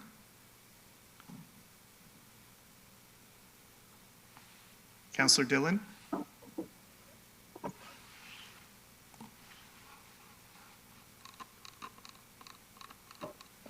We'll come back to Councillor Dillon. Mayor Brown. Yes. Chair Santos. Yes. Thank you. Councillor Dillon. Sorry, yes. Thank you. Madam Chair, the motion to receive the delegation carries unanimously 11-0. Thank you again. And then just to be clear, that was for just receipt and acknowledgement that the delegation had occurred this morning. Our next item on the agenda is community services. Item 8.3.1 was put into consent. So the next item is councillor question period. Do any members have any questions with respect to the community services section on today's agenda? I see no questions. Next section is public question period. Mr. Clerk, were there any questions regarding community services emailed from the public? There are no questions, Chair Santos. Thank you so much, Mr. Clerk. I now pass on the chair to Councillor Bowman to chair the legislative services section of the committee agenda. Councillor Bowman, the chair is yours. Thank you very much, Chair Santos. For the legislative services section, we were supposed to cover 9.3.1 during the mayor's update on 6.2, but we didn't. So, Mr. Mayor, I will open that up to you now. That's the discussion item, business licensing fees during COVID-19 pandemic. Okay, thank you. Thank you, Councillor Bowman. I've had a fair number of correspondence about the increase in business licensing fees this year during a pandemic and how that's not fair.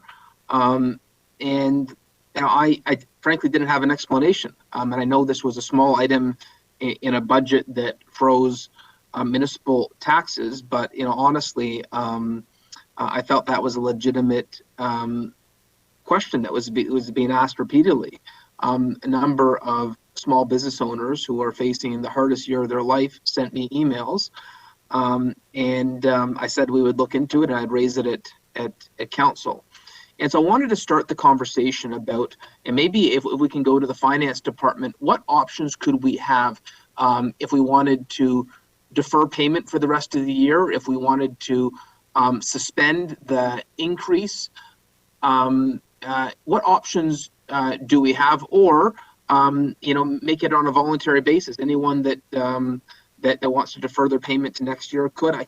I know when the bills have already been sent out, it's very complicated. I just want to see to staff if there's a potential solution. I know it may not be available today, but maybe this could lead to a motion for staff to report back at the next committee of council on options for us. So it gives you a little bit of time to look into this. I just thought this was a legitimate frustration because, boy, being a small business this year is more than a punch in the gut. It's like getting run over by a car. It's so hard. And I don't want to, anything we can do to help them this year. I know this is a small amount, but I look at some of the emails I got. One here from Sukjot Naru talking about this only makes a difficult year harder. Or here's one from Dharmaville Gohal, who has a convenience store, saying that he's worried about convenience stores being able to stay afloat because their volumes are so down. And so I have sympathy for them. That's what it comes down to. And I'd like a staff report on the options, and I'm not sure how feasible it is given the fact we're already partly through the year and the bills have gone out, but I'd like to know if there's options that can be looked at. So initially to the finance department, how long would that take to get a staff report back on this, on options that council could entertain? Through the chair to the mayor, I believe we can get back by the next committee of council, but I'd just like Peter Fay to weigh in as they administer the license fees. Through you, Mr. Chair, to committee and the mayor. Yes, if there's a motion moved to report back to the next committee of council, which is March 10th, we can look at some options. We actually have been discussing some internally, knowing that there has been some feedback from the business community, particularly as we understand it relates to what is referred to as the fixed food premises business license, which applies to restaurants, takeout, businesses, groceries, bakeries, convenience stores. So we can, and there has been a large percentage increase, that is correct. During the 2020 budget approval, the business license fees for that class of license for fixed food went up from $152 a year to $209 a year. And while an absolute increase, it's just over $50 on a percentage basis. It is a large increase, so we can provide options back to committee if that's the wish of committee for the March 10th meeting. Yeah, that timeline is great, and thank you, Peter, for being so thoughtful, and to finance for being able to work quickly on this. I greatly appreciate that. I have no other questions, but I believe some councillors may have. Thank you very much, Mr. Mayor. I believe the first question we have is from Councillor Williams. Hi, yes, thank you. Through the chair, thank you, Mayor Brown, for bringing this, because it has been brought to my attention as well. It's a 39% increase, and some business have been saying it's a huge blow during the time of COVID. And some were actually asking to have an extension if possible. So looking up at different options is going to be very helpful to the businesses in the Bramalea area that have been calling into my office about it. So I fully 100% support this and look forward to the report that's going to be coming back, as well as some of the options available to us. Thank you. Thank you very much, Councillor Williams. Next up is Councillor Santos. Thank you, Mr. Chair.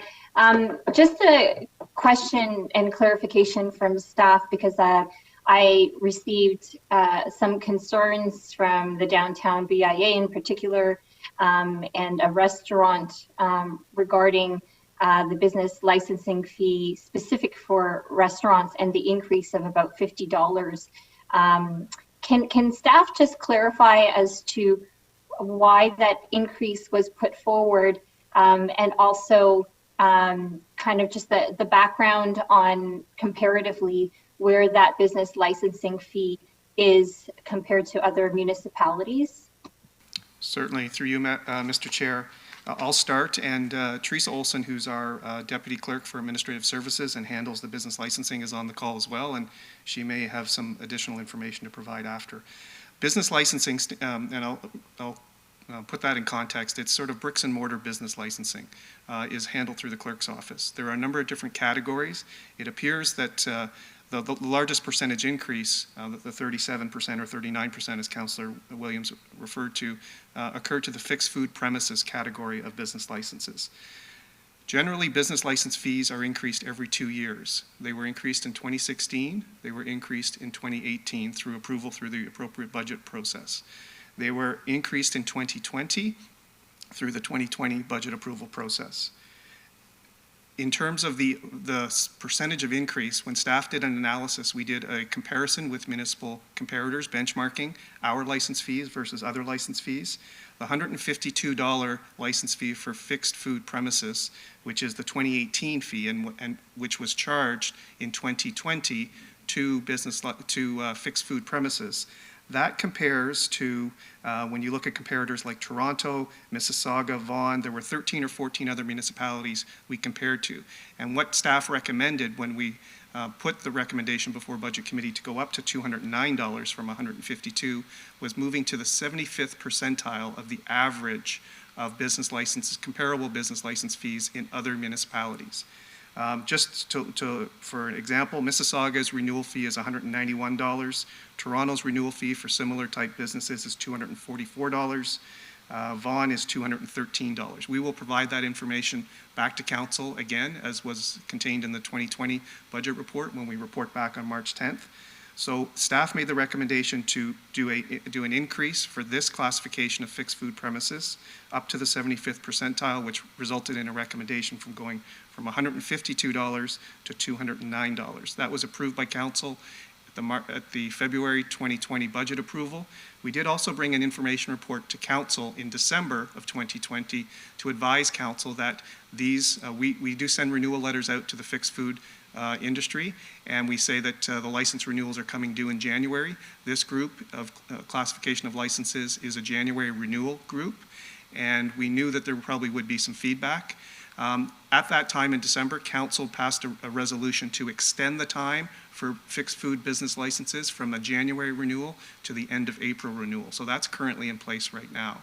But having said all that, should committee wish us to report back on other options for reducing, waiving, other options that can be looked at for business licensing fees specific to fixed food or across the board for the other classification of licenses, we'd be happy to do that. Hopefully that helps. Thank you, Mr. Clerk. And I just wanted to get that clarification, especially on the public record, because I don't think that staff or this council intended this to be something that would hurt businesses more. It's from my understanding from the correspondence I've received on this, historically we have not increased this particular fee in a number of years, and even though the percentage of 37% sounds high, it is a $50 increase, and makes us a little bit more competitive relative to other municipalities with respect to this particular licensing fee. And I had one other question for you, Mr. Clerk, and it has slipped my mind. Councillor Bowman, I will turn it back to you. If I remember, I'll let you know. Thank you very much, Councillor Santos.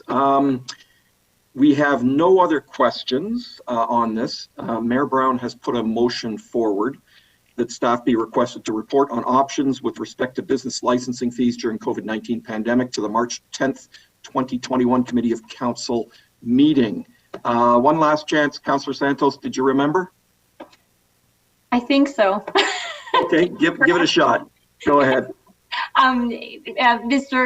Clerk and to staff, would there be any significant costs associated with adjusting what has happened so far? And also, do we know how many businesses have already paid the $50 increase for this year? Through you, Mr. Chair, perhaps I'll start. To date, we've renewed licenses for about just under 1,400 of the January group. Of that group, though, there's just under 700 that are fixed food license groups, which are restaurants, takeout, and grocery stores. So about 700 have renewed already.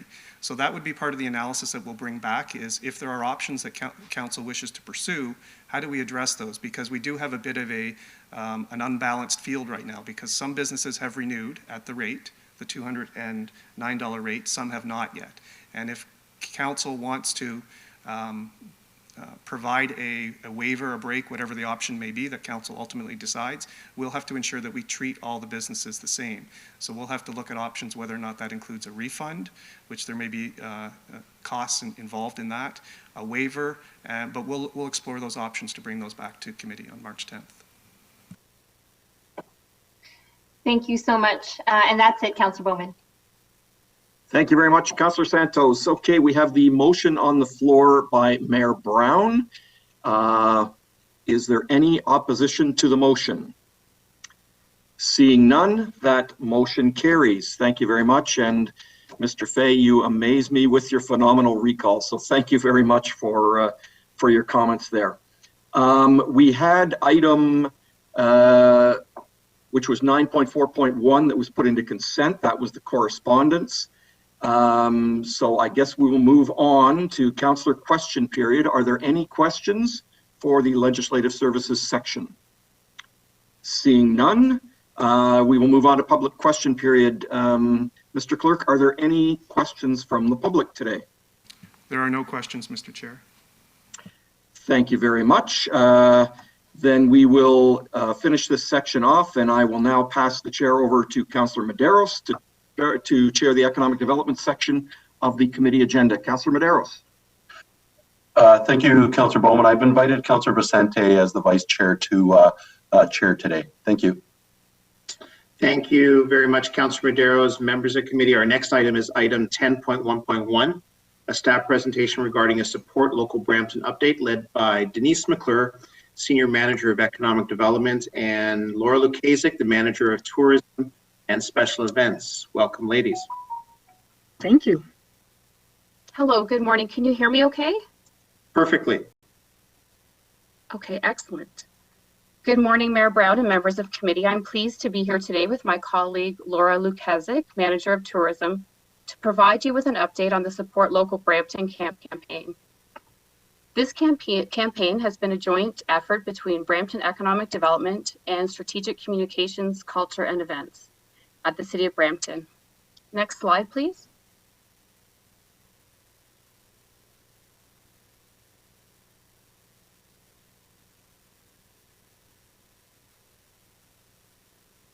The Support Local Brampton campaign was a key initiative of the COVID Economic Recovery Plan. In May 2020, we launched a website with tools and resources to encourage Brampton residents to shop, eat, gift, and support local. Since launching this page, there has been over 20,000 unique page views. Next slide, please. This was a robust digital campaign that included the Globe and Mail, the Toronto Star, and CBC. Through social media, we targeted 35 ethnic media outlets as well. Next slide, please. Leading up to the holiday season, the city collaborated with the BIA to show a joint approach to Small Business Saturdays. Next slide, please. I will turn this slide over to my colleague, Laura Lukasik, Manager of Tourism. Thank you so much, Denise. And Mayor, members of council, I'm pleased to carry on.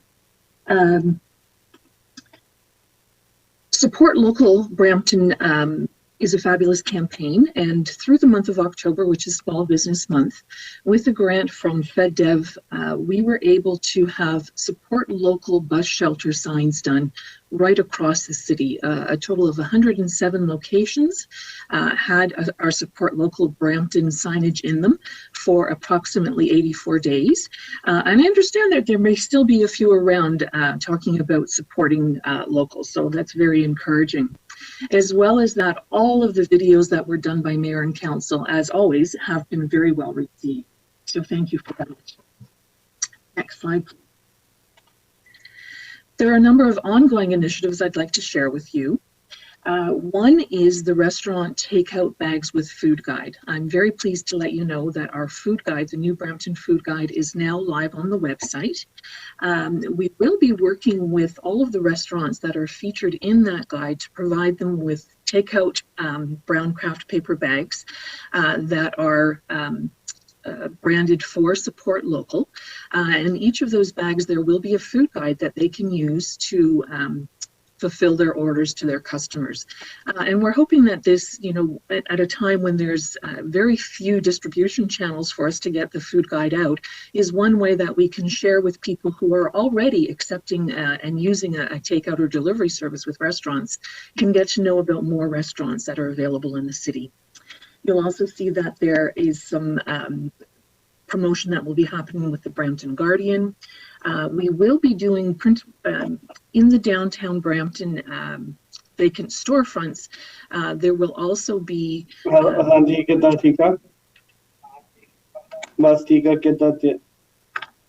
Councillor Singh, may I ask you to mute your mic, please? Thank you. Yep, just did. Sorry about that. There will also be in the vacant storefront windows in downtown Brampton selections from the Brampton Food Guide, along with Support Local campaign signage. Next slide, please. There are a number of collaborations that have happened over the past little while. We've recently done a direct mail with a Support Local message from Mayor and Council, as well as promotion of the food guide. We have a downtown Brampton Winter Fun Pass. Actually, it extends beyond downtown. That is currently up and will be available to residents until the end of March. And we also did a mailer directly to that same list that you just talked about in terms of the restaurant licenses, with an update on what is happening in Brampton as far as tourism is concerned. And that was also received very well by the restaurant owners. Next slide, please. The next three slides just show the great success we've had with our social media metrics. As you can see, we've been using Twitter, Instagram, Facebook, and LinkedIn.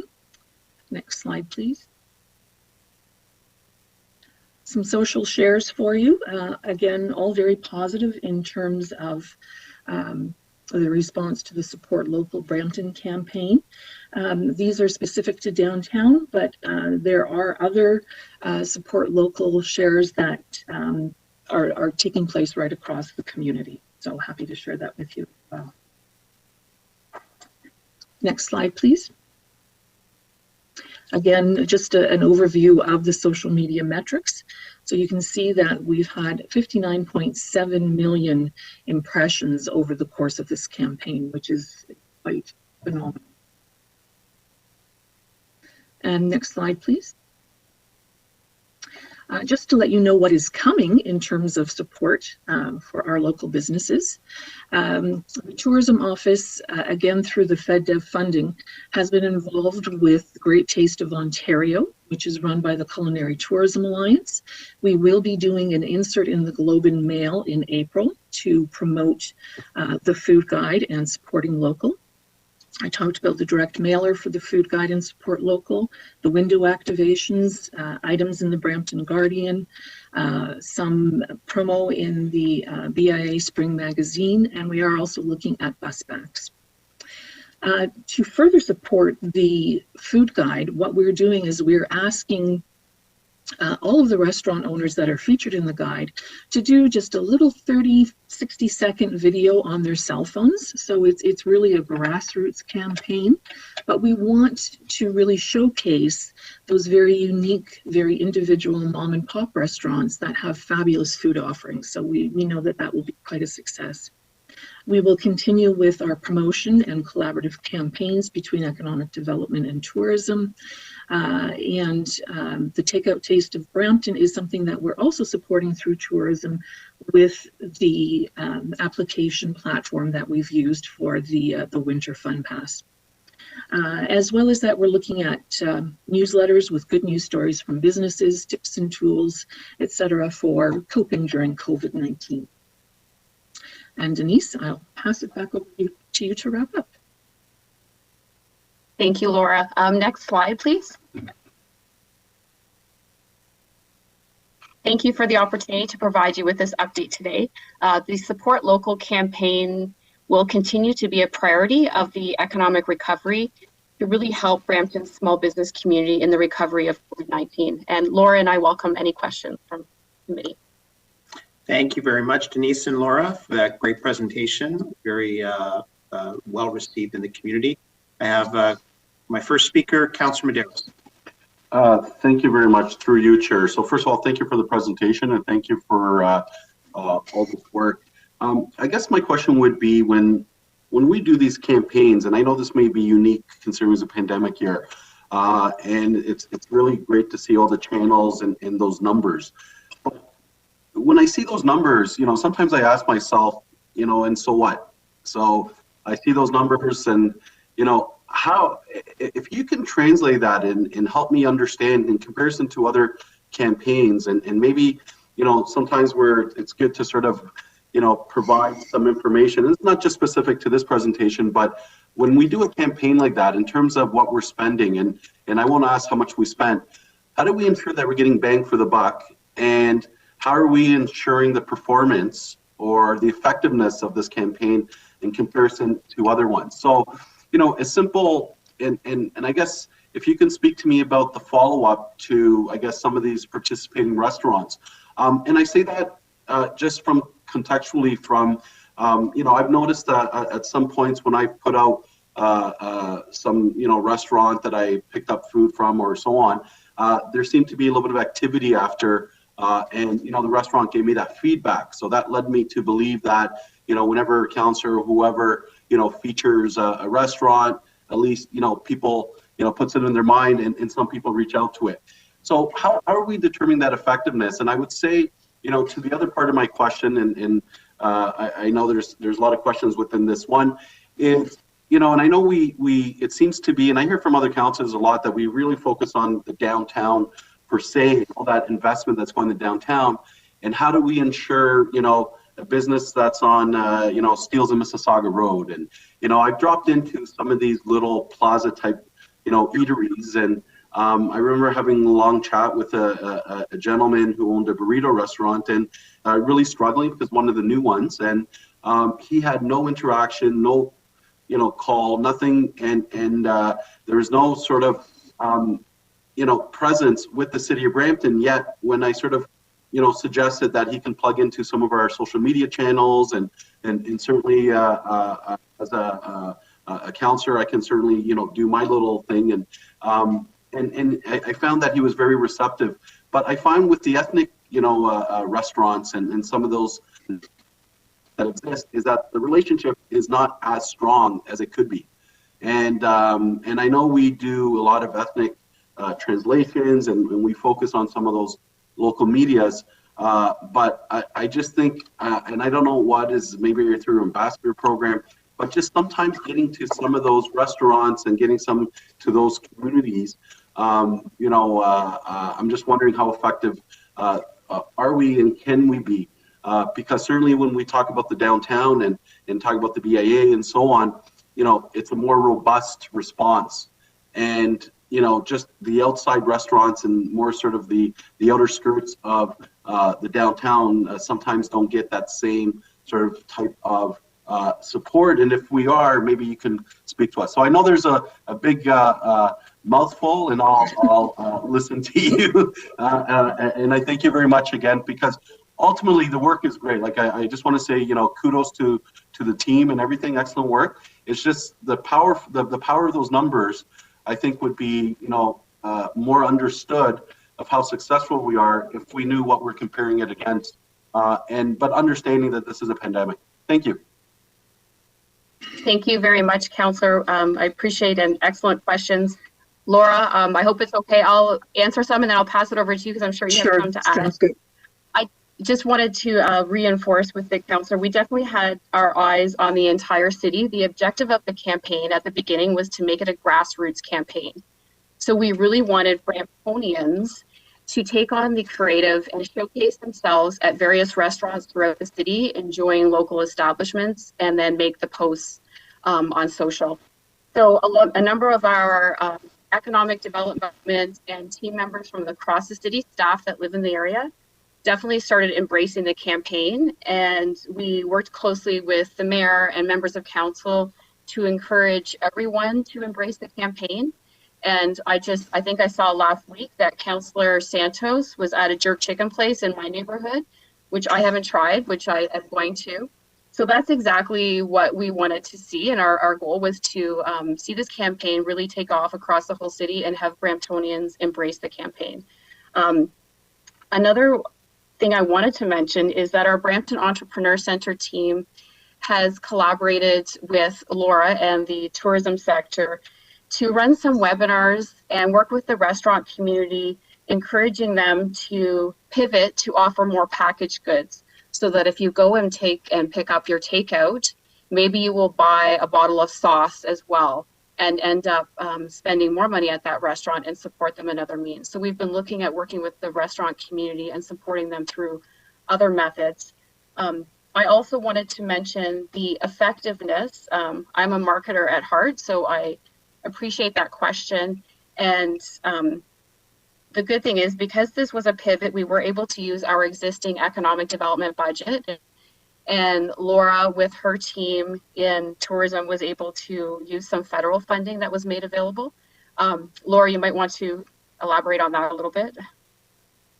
Sure. There was an opportunity through the Tourism Industry Association of Ontario to access FedDev funding, which we did apply for, and we were successful in obtaining almost $160,000 to use over the past provincial fiscal year. That has gone into things like the boot camp for those restaurant owners who have products that they can package, for the bus shelter ads for October Small Business Month, for a number of things that we have done over the course of the year to help support local and to support our tourism stakeholders in the city. So as Denise mentioned, our focus is not entirely on downtown. We want to ensure that we have spread across through the community. For the new Brampton Food Guide, I'm sure you're all aware that staff are not in the position to be recommending restaurants. So we have a really great slate of influencers, celebrity chefs, celebrities, everyone from Jason Rosso to Hawaii Mighty to the group that has put together the Black Foodie Guide that have contributed to our Brampton Food Guide. I believe out of the 54 entries in this first guide, 9 or 10 of them are in the downtown core. The rest are spread out through the city. And again, looking to focus more on those non-chain restaurants, but those mom and pop takeout places that are particularly hit, as a result of the pandemic.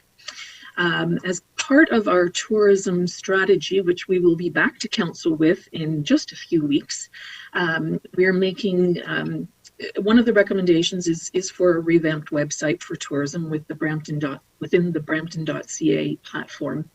And so we're looking right now at how we can have a very inclusive directory of restaurants that our residents and visitors can have access to see what's out there. We've taken advantage of leveraging the annual licensing notices that go out to all of the restaurants with an insert from the tourism department asking for coordinates back so that we can include you as we can include those restaurants as part of the directory. Do you have a patio? Are you doing takeout? Are you doing delivery? So all of those sorts of pertinent pieces of information that during the pandemic we want to be able to promote. So quite a bit of thought has gone into ensuring that we do have the entire city in mind, and how can we make things more accessible, not only for our residents, but for our visitors as we promote local and support local. And thank you through the chair. And that's excellent information. I really appreciate it, and thank you for ensuring that that this is really citywide, because I sometimes hear that it's not, so it's great that we put on the record now. And just in terms of the campaign, that's excellent, the collaboration and the funding from the federal government, and hopefully there'll be some learnings going forward if we can apply this type of sort of campaign to other, as we go continue through recovery, and we can apply this model in other areas. So that's excellent, and I would just say continue to sort of track the performance and the effectiveness of what campaigns, and we understand that you sometimes have to adjust some of it, but that to me is extremely important. So this is fantastic work, and I know it's a lot of hours into this, and I appreciate all the time here today. Thank you. Thank you, Councillor Medeiros. Next, I suspect Councillor Santos would like to have a word. Councillor Santos, yeah, are you on the board? Here. Yeah, thank you. And I just wanted to thank the team working together with the downtown BIA and other restaurants across the entire city. Our team has put together a list every single week for different options and put it in our calendar every single week to consider what we're going to eat that evening. And so I would recommend to my council colleagues, if they haven't done that already, we're happy to share our list. Our list is specifically for wards 1 and 5 to support businesses across wards 1 and 5. I have my regulars I go to, but with those different options that our team have put in, I'm going through the many restaurants that exist across the entire region of 1 and 5, and at some point Councillor Vicente and I will get to the rest of Brampton. It just means that we're going to have to put more steps in, and I'm going to need more time on the Peloton. Thanks so much to the team. Thank you very much, Councillor Santos. Thank you, Denise and Laura, for your work, and to everyone at ECDEV for your efforts in promoting Brampton. The City of Brampton is the primary influencer here, and it has incredible reach, and members of council, each through their networks, can help small businesses to get through this. I have no more questions on the board, so I have a motion moved by Councillor Medeiros to receive the staff presentation. Any opposed? And that carries. Members of the committee, our next item is 10.1.2, a staff presentation regarding the Industrial Commercial Investment Outreach Program, led by Amanda Laird, Manager of Investment Attraction. Welcome, Amanda. Good morning, everyone. You can hear me okay? Perfectly. Go ahead. Thank you. Good morning, Mayor and members of council. I'm very pleased to be here today to share with you an overview of the Industrial Commercial Investment ICI Outreach Program that we've developed. Next slide, please. I'd like to start with an overview. The industrial commercial investment industry, which is often referred to as the ICI community, is vital to supporting Brampton's goals as being an ideal place for investment and job growth. The City of Brampton Planning, Building and Economic Development Department recognizes the value of the ICI community in driving economic growth to our community. Investment's been identified as a key cornerstone of Brampton's economic recovery strategy. And as a result, staff have developed a 3-phase outreach program in effort to actively engage the local ICI community in investment initiatives that complement Brampton's value proposition in order to support their efforts in attracting new business to Brampton. This program launched in January, and I'm pleased to be here with you today to share more information about the program and some early results. Next slide, please. The first phase of the program is virtual interactive sessions that highlight Brampton's value proposition and also encourage feedback from the ICI community on how the City of Brampton can support them from a municipal government perspective. The presentations cover topics including Brampton's economic overview, our economic recovery strategy, Brampton's top investment sites, key development projects like Riverwalk and Uptown, economic development office services with a particular emphasis on the role of the expediter, and labor-specific data and statistics. We're pleased to share that in the very first month of the program, we conducted 3 interactive sessions and reached almost 10% of the city's commercial realty database. We're continuing to utilize direct email and social media through Twitter and LinkedIn to target this sector and book future sessions over the coming months. Next slide, please. Phase 2 of the program has staff identifying key membership, sponsorship, and event opportunities with organizations and associations that represent the commercial real estate and development community. Phase 3 of the program will take place later in the year in the form of a virtual event. This event will follow the format of a virtual real estate forum and include presentations on key City of Brampton projects, including Riverwalk, the Innovation District, Uptown, the e-bus program, and incentives. In terms of next steps, we continue outreach via email and social media to book more interactive sessions with the ICI community, and we're beginning to roll out phase 2, securing those memberships and associations with organizations we've deemed relevant to our program. Staff will continually measure the success of the program by identifying the numbers of presentations conducted, contacts created, the number of marketing impressions made, and identifying what specific activities from this program have contributed to an increase in investment and leads from the ICI community. Next slide, please. That concludes my presentation today. Again, I'd like to thank you for your time, and I'm happy to answer any questions you may have today. Thanks, Amanda. Thank you. I do have a question from Councillor Willens.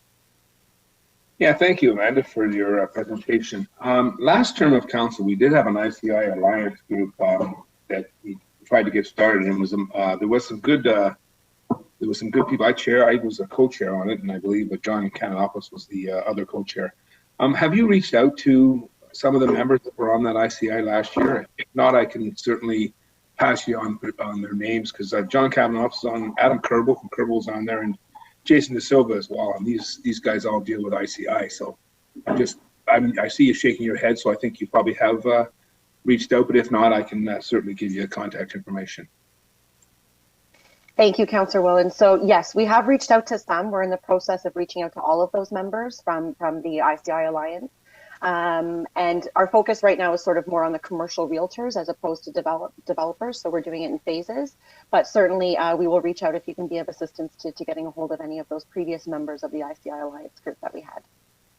Yeah, that's great. And I know that Takalo Developments, even though they are a developer, they do have the office towers down on Highway 10, and Kerbel certainly has a lot of plazas around there, and so does Jason Silva through the Rice Group. So it's yeah, if you need help reaching out, I'll pass it on, or I'll pass it on through the ECDEF. Great, thanks. Thank you. Thank you. I see no further questions, but I just want to say thank you to you, Amanda, and to the team. It's our belief that, every real estate professional that is out there, all across this region, across this country, should be an agent representing the city of Brampton at all times. And so the more that we tell the story about our value proposition, the opportunities that exist here in this city for business to develop and grow, the more opportunity we will have to actually attract business to the city. So thank you for all your efforts. I have a motion moved by Councillor Willens to receive your presentation. All in favor, any opposed? And that carries. Next, we have Councillor question period. Do any members have questions with regards to economic development section today? Seeing none, we'll deal with public question period. Mr. Clerk, do we have any questions from members of the public with regards to economic development section today? There are no questions, Mr. Chair. Thank you, Mr. Clerk. And so I'll now pass on the chair to Councillor Singh to chair the corporate services section. Thank you.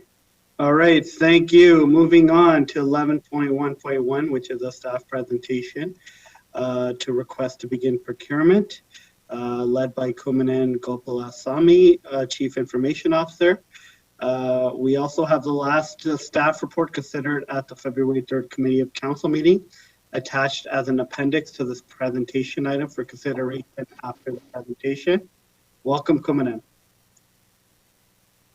Thank you, Councillor Singh. Can you hear me? Yep.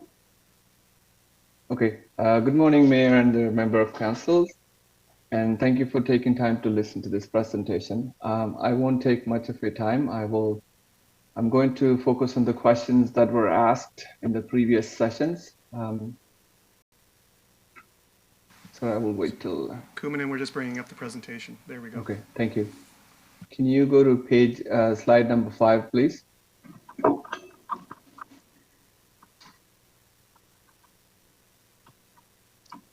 Sorry, I believe it's the next one.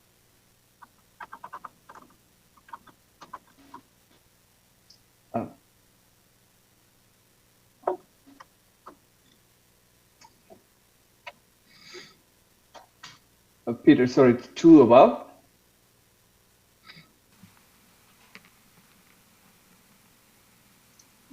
next. Why don't we just go through slowly, Charlotte, and then Kumana just ask us when to stop the presentation. Right there. Thank you. So one of the questions asked was, how confident are we on our estimates, considering we had a pandemic during the consumption, which we used as historical data for the next 5 years. What I wanted to confirm here is, even though we are asking this budget, we only spend what we consume. As an example, in 2015, Council approved $4 million for the current contract, but we only used 2.3 million, as you can see here. So I wanted to confirm our next and the future contract will be the same. Next, please. Next. Next. One more. Okay. The next question was, I wanted to focus on some of the questions that were asked on this. So our current contract is under, we have piggybacked on Ontario Public Service contract. So what happened before was, after council approving the contract, there was an RFP, and for some reason the RFP was cancelled, and then City of Brampton ended up joining Ontario Public Service this contract with RICO. What we are proposing is to do Brampton's fair, competitive, and transparent process of RFP, and also what we wanted to design is the current contract as a flexibility to scale up and down. Because we are unsure of the post-pandemic consumption, we wanted to design the contract in a way where we can scale up or down on a yearly basis. This was one of the questions asked during the previous sessions. Next one, please.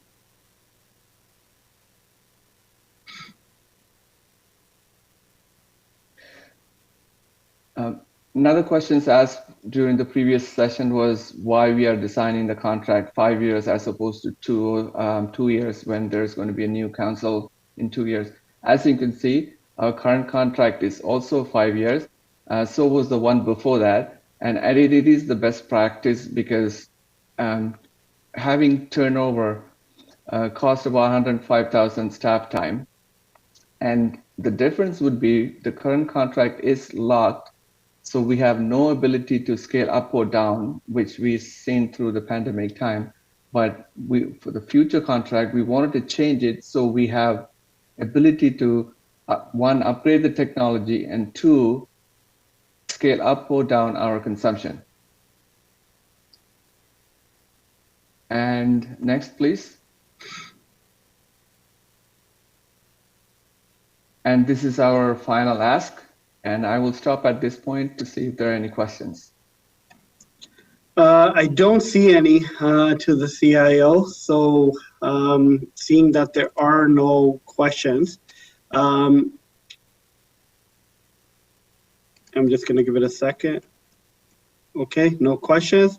Thank you. I have a motion moved by Councillor Bowman to receive the staff presentation and consider the staff report recommendation. Is there anyone opposed to the motion? Otherwise, your vote will count in the affirmative. Mr. Chair, my apologies, It's Peter. So there is the receipt of the presentation, but there also is the action recommendations from the supplementary report. So, and that was an appendix, so those should be considered at the same time.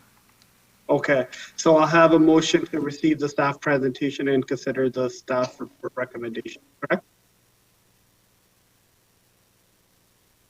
Is that correct, Peter? That is correct, Mr. Chair. Thank you. Yeah, okay. So we have a motion to receive the staff presentation and consider the staff report recommendations. Is there anyone opposed to this motion? Otherwise, you vote the affirmative. Thank you. There are no objections, so the motion carried. Moving on to 11.2.1, a staff report regarding the purchasing activity quarterly report for 2020. Do any members have any questions or comments regarding the staff report? Councillor Bowman. Sorry, Mr. Chair, it's Peter. Councillor Paleshi held that item, so under the pilot practice, he should be the first one to speak unless he wishes to stand down. Okay, I just saw him say move, but okay, that makes sense if he held it. Councillor Paleshi, do you have any questions before I move on? Yeah, thank you, Mr. Chair. Actually, I didn't know if you had a mover to the last one, so I was just trying to help with the last. Oh, sorry. I thought you wanted to move this one. No, that's okay. That's okay. And Bowman speaks to this all the time, so I don't mind going before him. Yeah, go ahead. I do have a few questions on some of the items, and I'll start with number 4, the busing services. And currently, what this is before us is we're outsourcing this service. So just a question to Alex. Why don't we have this internally? Why are we not utilizing our own buses? I don't have the amount down in front of me. I think it was 300 and something thousand. If Alex is on.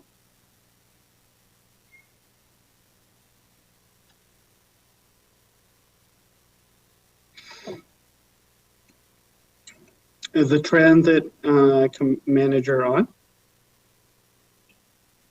Alex? Through you, Mr. Chair, yes, Alex is there. He's unmuting his mic. Alex, Okay. your mic should be active.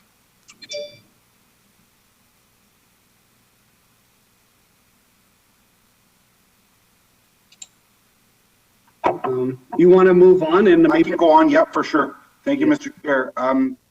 Item number 6, the shade structures. How many shade structures is this incorporating into the amount, and where are the locations?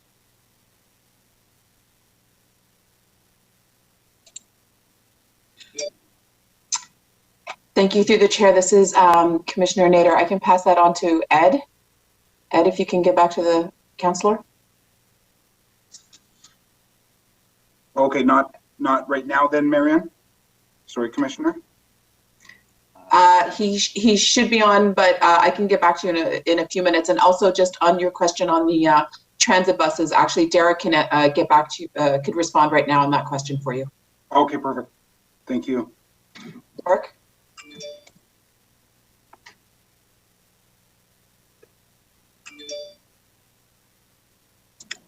Director Boyce?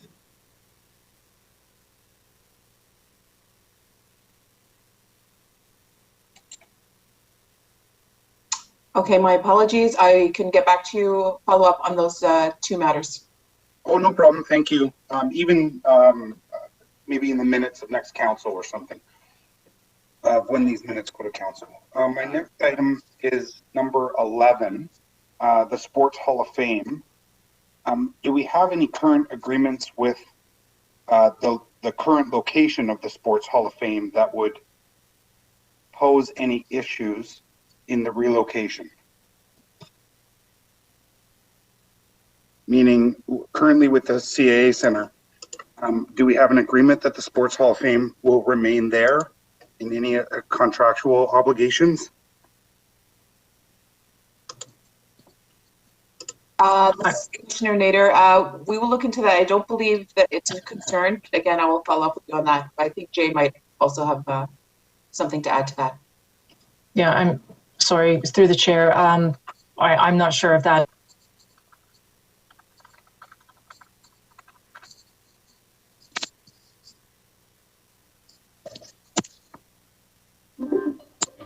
Alex to the city clerk. Oh, we're losing Jane. Okay, we lost Jane, but we got Alex and Ed on. So I want to ask your question again to Alex and then your question to Ed. Yeah, Alex knows the question if he wants to start off. Okay.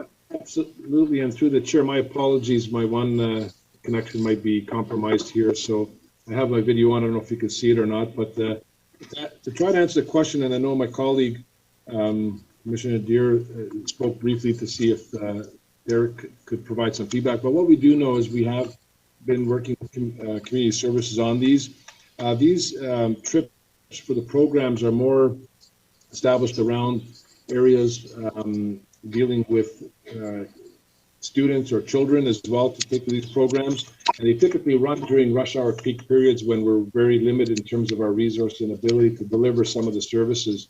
Also with the amounts we can do for charters, there's jurisdictional issues with licensing when we have to travel for a small proportion of the travel outside of Brampton.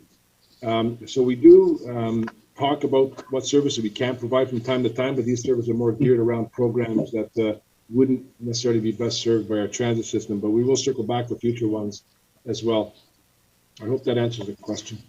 It does, Alex. I just question, I guess, the $300,000 as opposed to maybe better put towards a one of our own buses. I don't know what the ultimate cost of one of our buses are or operating, but maybe if we can just compare them in the future as well. Absolutely, through the chair. We'll definitely take that back and work with community services on what offerings we may be able to do to help in terms of the cost factors and what we're able to deliver on those. So we'll definitely take that back, Councillor. Thank you very much. Mr. Chair, I think I saw Mr. Fagan on. Yes, I believe you are correct, Mr. Fagan.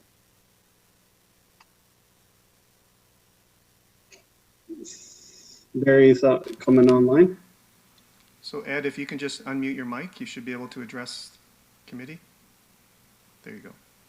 Through the chair, if I can be heard through the chair. Yep. Oh, thank you. Yes, in regards to the shade shelters, there are 7. We went out to tender last fall, and that is for 7 shade shelters through various wards. We could share that list with each of the councillors, which we intend on doing in the next week or so. Oh, perfect. Okay, thanks, Ed. No problem. And then back to the Sports Hall of Fame. I don't know if Jane was answering that question, if she's back on, or I can keep going, Mr. Chair.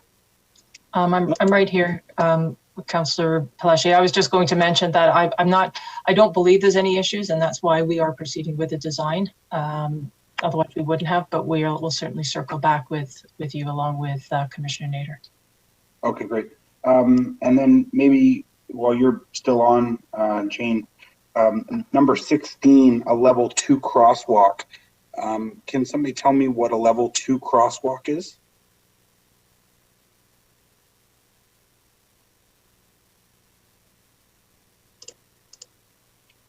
What I can do, Councillor Pelletier, is that yes, all the different types of crosswalks have different things associated with them, whether they be lights or buttons. But what I can do is I'll get you a summary sheet of what the different levels of crosswalks are, if that helps. Okay, and then just how many crosswalks does that 830,000 include? That's 19. There's 19 of them included in this contract. Okay. My next one was number 28, the asset management plan. And members of council, we've seen this before, the asset management plan come forward. Can I come before us? Can I get an understanding of what the kind of evolving work of this asset management plan is? I realize this is for consulting services, but has been very repetitive on previous quarterly reports. Through the chair, this is an update to our 2016 AMP. So every 5 years, according to the municipal regulation, we need to have a corporate asset management plan in place. So this contract was to secure a consultant to perform that work.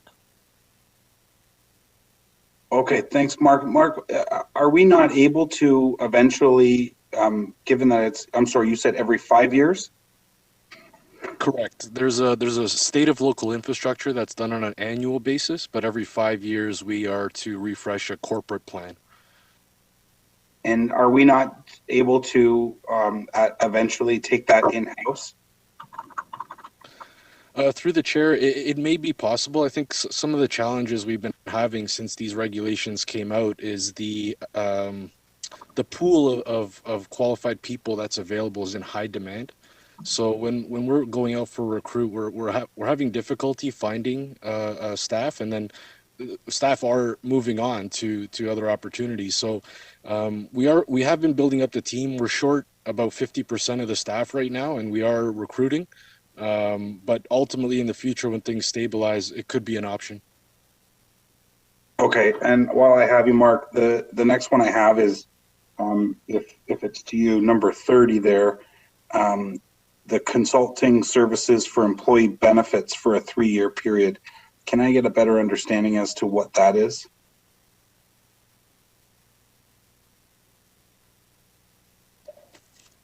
Through the chair, I believe that is managed through human resources. Okay. If Sandeep's on the line, or I can continue. Through the chair, yes, I am. Would you mind repeating your question, Councillor Paleshi?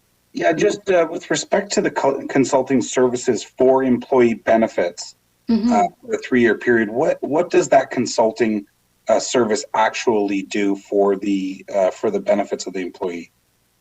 Sure. So one, it is standard practice for every municipality to have a benefits consultant that acts as a liaison between the city and the main benefit providers.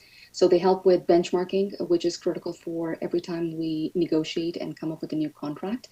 They also provide quarterly reports on the trends analysis. We don't get all the data for every benefit utilization, but they work directly with the vendor. So they're able to provide us, remove any identifying information and provide us trends that we can then use to make sure that we're meeting the needs of our employees.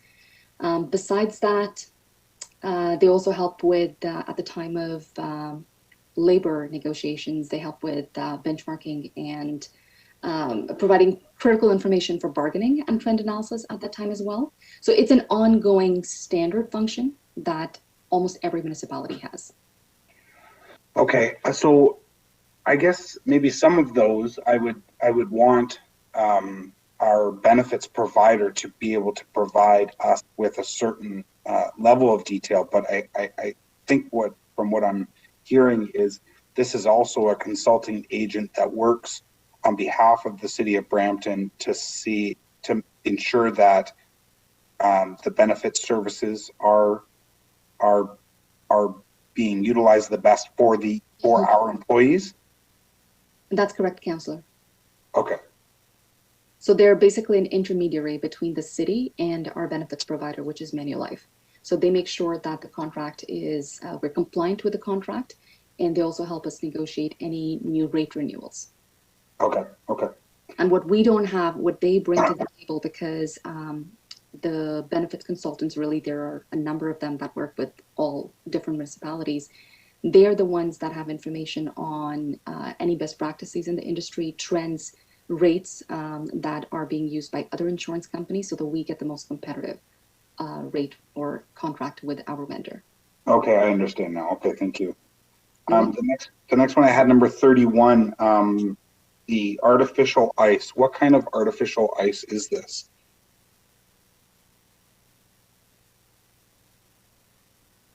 Is it like the plastic ice, or is it artificial by way of the process in which it's freezing? Yeah, through the chair, if I can be heard.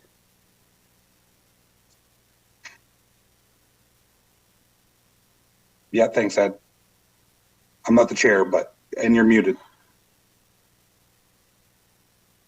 Sorry for that. Through the chair. Yes, this is the artificial ice, which in theory is the real ice that was installed at Earnscliffe Rec Center, Morris Kerbal, Jim Archdeacon, and Flower City campus this past winter.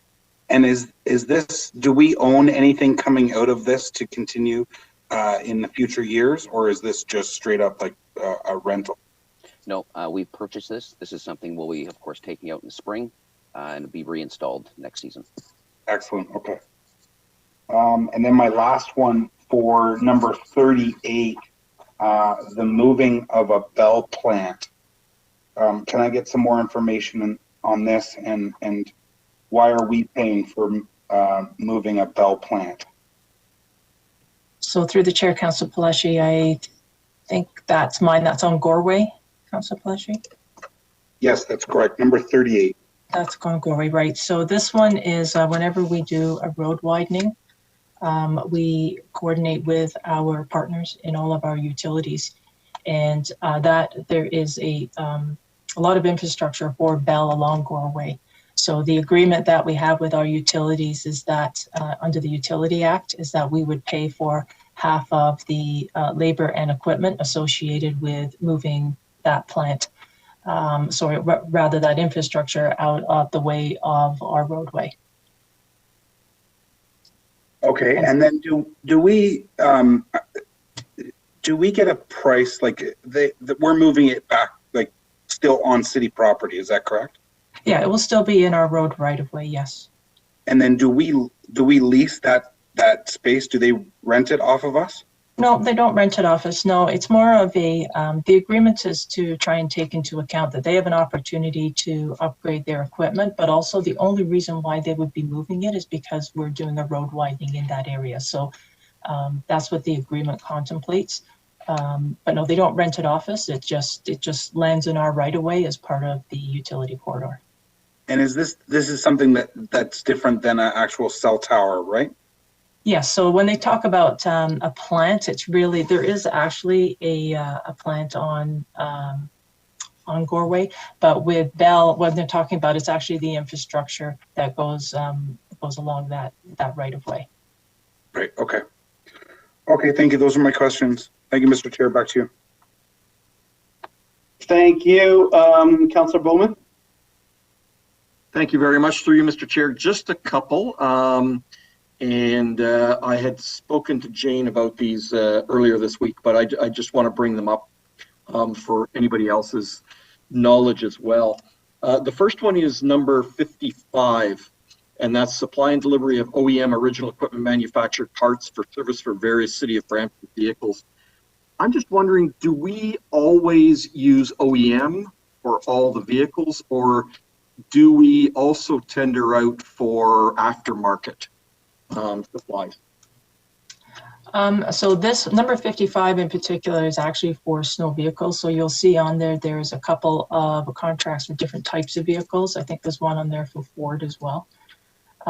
For the most part, when we're trying to make sure that our warranty is retained, to make sure that we've got the proper fit, we want to make sure that the part is performing correctly and that the expected life of the part is what we think it's going to be. So we try to balance the cost of getting the original parts with getting something that might be more off market. So for some of the other areas of the other vehicles, for instance, perhaps for maybe our trucks or our smaller fleet vehicles, we might consider getting non-OEM parts, but we would balance those with, you know, what the training would have to be, what tools we'd have to have in place, additional inventory, all that kind of stuff. So, so we might consider that, but for the most part, we are trying to make sure that for, in particular, our snow vehicles, we don't want any parts on there that are going to fail prematurely or not fit properly, or somehow affect the operation of that vehicle. Okay, yeah, and I'm just wondering, perhaps we can look at this in the future. I mean, the OEM aftermarket for products that are 5+ years old is usually pretty good and pretty reliable. I mean, most people who get parts for their vehicles don't go to the dealership anymore. They go to maybe a tire or wherever they might go for those aftermarket parts. So if we can maybe look at the option of doing that in the future, where it's not so critical as like a snowplow, for instance, maybe just, you know, for our own vehicles, our own fleet, or, you know, maybe even, you know, our mechanical that we use in all our buildings. So if we can look at that, that would be great. Thanks, Jane. Only other one question I had was, again, everybody knows how much I hate using consultants. And this is the hiring of a consultant to provide peer review design services for street lighting, and that's number 72. And I just wondered if the option is there, if we don't have enough work to keep a person employed, is the option there to check with other municipalities like Caledon or Peel and get a contract whereby we split the use of time for this person who would just simply be doing peer review? That's not something that we've looked at this point. It's certainly something we can take back and take a look at. We are doing more of these photometric designs, so it might make sense to consider bringing a resource on board. But I just wanted to point out with these, with the peer review, it is almost like a unit price contract. So we only pay for what we use. So some of it is for hours on an hourly rate. Some of it is based on a price per poll. So for anything that if we don't use them, say for 6 months, we don't pay a dime. As opposed to perhaps having somebody on board where we might have to pay for them on standby, if you will. So right now, that's why we do it this way. It does provide the flexibility that we need. But as we're starting to do more of these designs and maybe that workload increases, that might be something that we want to take a look at in terms of bringing a resource on board and perhaps sharing that with some of the municipalities, because it's the same requirement for all municipalities in terms of needing all those designs signed and stamped by an engineer. Perfect. Thanks very much, Jane. You're welcome. Thank you, Councillor Bowman. I see that Councillor Santos has taken herself off the speakers list. So I will move a motion by Councillor Santos to receive this report. Is there anyone opposed to this motion? Otherwise, your vote will count in the affirmative. Thank you. There are no objections, so this motion carries. Moving on to 11.2.2 is a report regarding property tax assistance for 2021. Do any members have any questions or comments regarding the staff report? I will pass it. I believe Councillor Bowman held this, so. Through you, Mr. Chair, it's Councillor Williams. Okay, Councillor Williams. So Councillor Williams, I'll let you ask any questions if you have any. Yes, thank you. Through you, Chair, just a few questions. After reading it, the report does say for us to receive the document, but there are about 3 options that have been beautifully laid out for us to look at and consider. So I'm just wondering what the real purpose of the report is. Do you want us to make a choice on an option? Through the chair to Councillor Williams, the report has been presented as an information report. So if there's no motion considered by council, option 1 is basically returning back to our standard process would be what staff would do. If council wishes to consider additional assistance, we've provided information in the report where you can consider that. Okay, thank you. So if that's the case, I do have some questions about some of the options and just the whole entire decision that we have to make. So when I look at the report, are we comparing apples to oranges when we're referencing other cities for the report? For example, there are cities like Orangeville. Are cities like Orangeville experiencing the same realities as the residents here in Brampton? Also, are the cities listed under each option in the report experiencing the same reliance on CERB and other government relief programs? Were they impacted at the same high degree with high case rates to our city? Some of the other questions I have, like, did these cities have the same number of essential workers? Did they experience the same length of intense lockdown as our city? What are the cities that are most closely related to Brampton's reality on this matter that you are considering option 1 for our residents?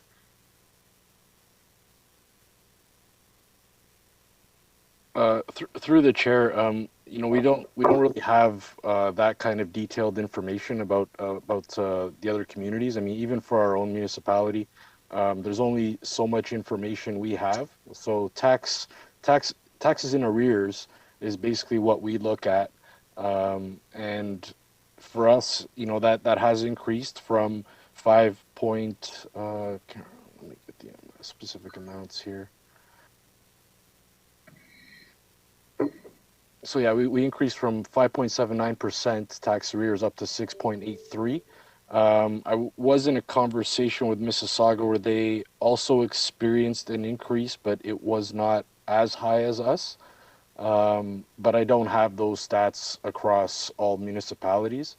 I would say that the 6.83, although it seems like a large increase, we were around that percentage in 2014. Mm-hmm. So although the pandemic has increased the tax arrears, and it is of some concern, we're not at an unprecedented level right now.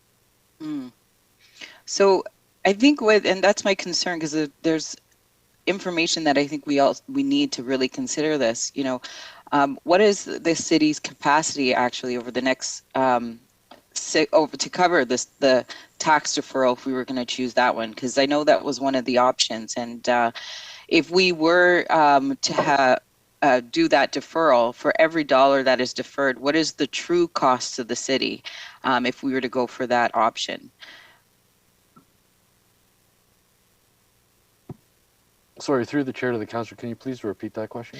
So what are the direct and indirect costs associated with our deferral program? I know you mentioned that there is a deficit, I think around 10 million that we have to make back. So if we were to go for another deferral, as one of the options mentioned, what would be those indirect and direct costs, especially like the true costs? Because I imagine running some of these programs will have a cost to it as well.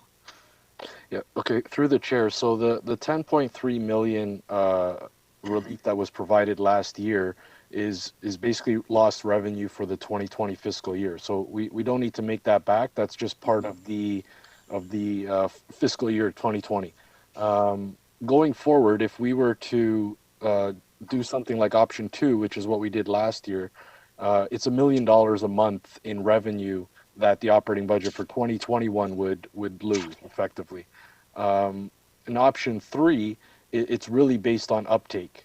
So what other municipalities have been doing is only making the program eligible to accounts that have fallen into arrears after the pandemic started. So our exposure would, if we were to do the same thing, our exposure would be limited to less than 5,000 accounts. So we would expect the loss to be much less. I don't have a specific number exactly, but might be 100,000, 200,000 for the year, as opposed to $1 million a month. So those are kind of the financial impacts.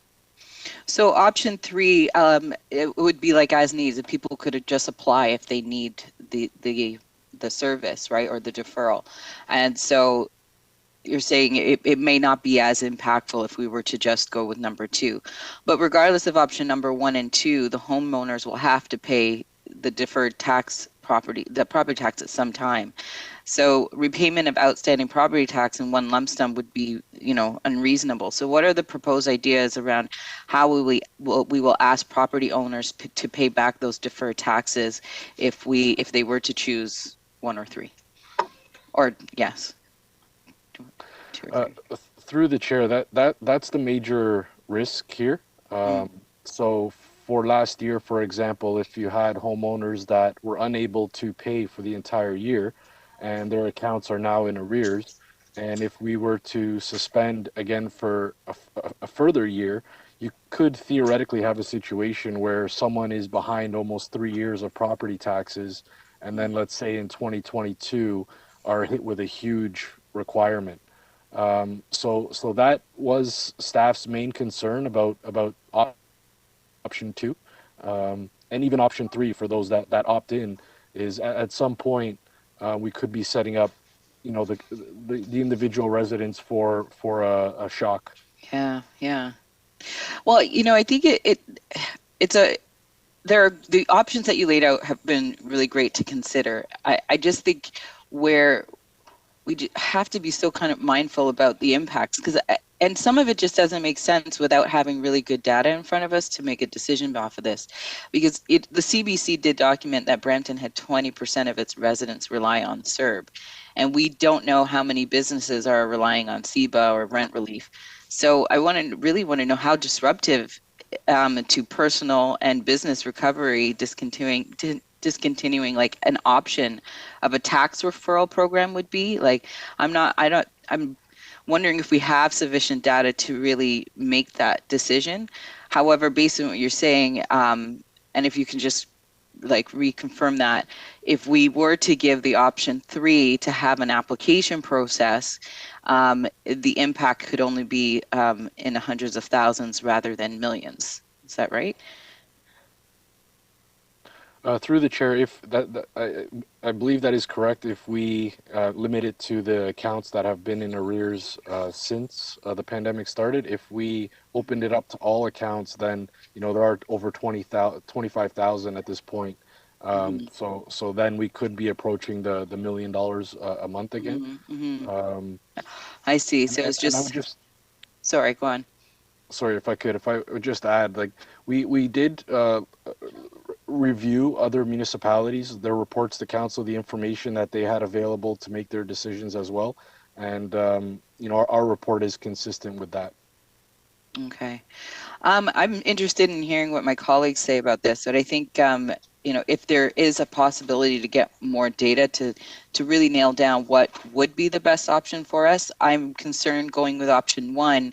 It's not having the opportunity to be able to give those who are experience significant financial hardships to have that option to defer. I'm concerned with taking that option away if we went with number one, and but I really want to know what the cost and the impacts are going to be for the city if for each of these before really tying down a decision. But I'm going to listen to what my colleagues say about this. Hopefully there's others on the board. Thank you, Councillor Williams. Councillor Medeiros. Thank you, Chair Singh, and thank you, Councillor Williams, for holding this item. And when I was reading this a couple of days ago, and exactly Mr. Medeiros' mark in this case, I also had the sort of, you know, my original thought similar to when we first did the deferral. And I remember at the time, you know, my comments were essentially that, you know, this was a good attempt, but essentially, you know, people still going to have to pay the piper. And you know, my fear is exactly what you just noted. And, you know, because originally option three seemed compelling, and it seemed, you know, the way that we can help our residents. And I think that's what you're hearing from council, is that we want to support our residents through a very difficult period. And you know, we know all the stories, we know a lot of the anecdotal information. But, you know, the concern is exactly what you sort of expressed is, do we then after, if we allow people to sort of get that support and get that assistance, essentially, are we going to act as a collection agency after? Or it just, and that's my fear. And, you know, so I'm open if there's further information to bring back to council that Councillor Williams, you know, would need in terms of maybe reporting back on what have been sort of some of the experiences of municipalities who have deferred their items and deferred property tax. And I know that we have our experience, and I think you're right. If the program does become popular, we really are in a conundrum, because you know, that just keeps accumulating, and unfortunately it might accumulate to the point where you know, residents may not be able to catch up. So, you know, but I think that if there is at least an application process where, you know, there's some form of guaranteed in terms of dates, in terms of that they sign up to, for example, on one end, you can defer this, but for example, if you defer it a year, there will be automatic, you know, withdrawals from your account based on, and I don't know if that is an option, right? So, because option three does intrigue me, and I do want to go there, but I want to be able to tell our residents that we are providing much needed support, but, you know, there's some considerable risks. So, you know, I guess in this long-winded way, Mark, what type of information you think you could bring forward that might give us a little bit more sort of, I'm not sure if it's metrics or data. Is there anything else further that you think that you can elaborate that's not elaborated in the report? Through the chair, I think we can go back and maybe survey other municipalities and ask them, you know, if they can provide us with information of what they're experiencing. Maybe we can try and get some more of these economic indicators and come back with more information, if that's the will of council. So probably, yeah, I would then, if that's okay, and is this something that we can do? For example, would you need a lot of time for this, Mark? So if we deferred this item for 2 weeks for the next committee of council, would that be enough time for you to just do some, you know, and I'm not expecting you to contact every municipality, but a couple of municipalities, and at least give us some sort of benchmarking or shared experience?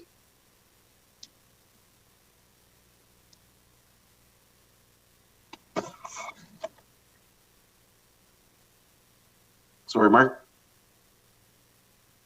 Sorry, I was on mute there. Oh, that's okay. Through the chair, if I could just ask Martin Finnegan if he can weigh in if he thinks that the next committee of council is possible. Thanks, Mark. Good afternoon, everyone. It's Martin Finnegan. Yeah, we can definitely survey the other municipalities. What I can't promise is that they'll be responding to us in any short order. We did reach out to a few back in early January. At that time, we knew of Caledon, Markham, and Mississauga that had started to advertise their programs, and they were bringing reports to council. The last report back that I got from those was Caledon was at about 71 properties in their PTP 2020 arrear program and another 41 in their deferred. Mississauga couldn't provide a number for us because they hadn't even received council approval yet. So they've now gotten council approval, and they should be able to provide us some metrics. Markham refused to share any information with us. So I can do what I can in terms of reaching out to some of our colleagues that we know are running these programs and to see if they'd be willing to provide us, what their uptake has been to this point. And if they are willing to do that, we can quickly put a report together for sure and provide that information, partnering with this if it's deferred. Well, and through the chair, just lastly, and I guess one thing that just strikes me is when we have neighboring municipalities of the Region of Peel, Caledon and Mississauga, offering a deferral program, which essentially is option 3, and at the City of Brampton, there's no consistency in application across the the region. So I think that's a consideration. But I'm not so sort of fussed about what the other municipalities are doing. But I'm saying in terms of internal data, is there any other? Is there internal sort of? I think you provided all the information from our experience when we first deferred this. But is there any other sort of additional information that you would add to this report, or you're confident that all the information for our considerations in the report? Through the chair to Councillor Medeiros, we have data, but we don't really have specific data as to why certain individuals may or may not be paying, whether it's to do with the pandemic or other reasons. We know that there was even some corporations that were not actually in trouble at that time that were delaying their payments simply because it was financially beneficial to them. But in terms of arrears, like when we're looking at our numbers, it's a rolled up figure. We can play with the figures. We know that compared to last year, we went up about 13.5 million in receivables. That's payments that were billed and due. So, but we also collected more, about 15 million more, and we billed about 30 million more. So definitely that's a high number, the 13.5 over the 30 million. So that's kind of information that tells you, we don't normally see it that high, and that could be because of the pandemic. But again, it's really hard for us to say exactly why people didn't pay. Yeah, and thank you very much, Martin. And this is a real tough one because, we're trying to provide support to residents at a time they need it.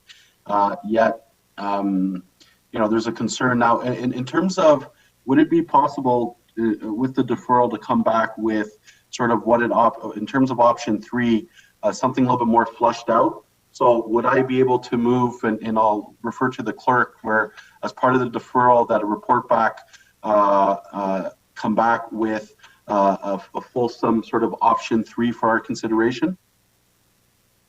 Yeah, through the chair, absolutely, Councillor Medeiros. We've been active in trying to determine what this program would look like in case it was an option the council was interested in.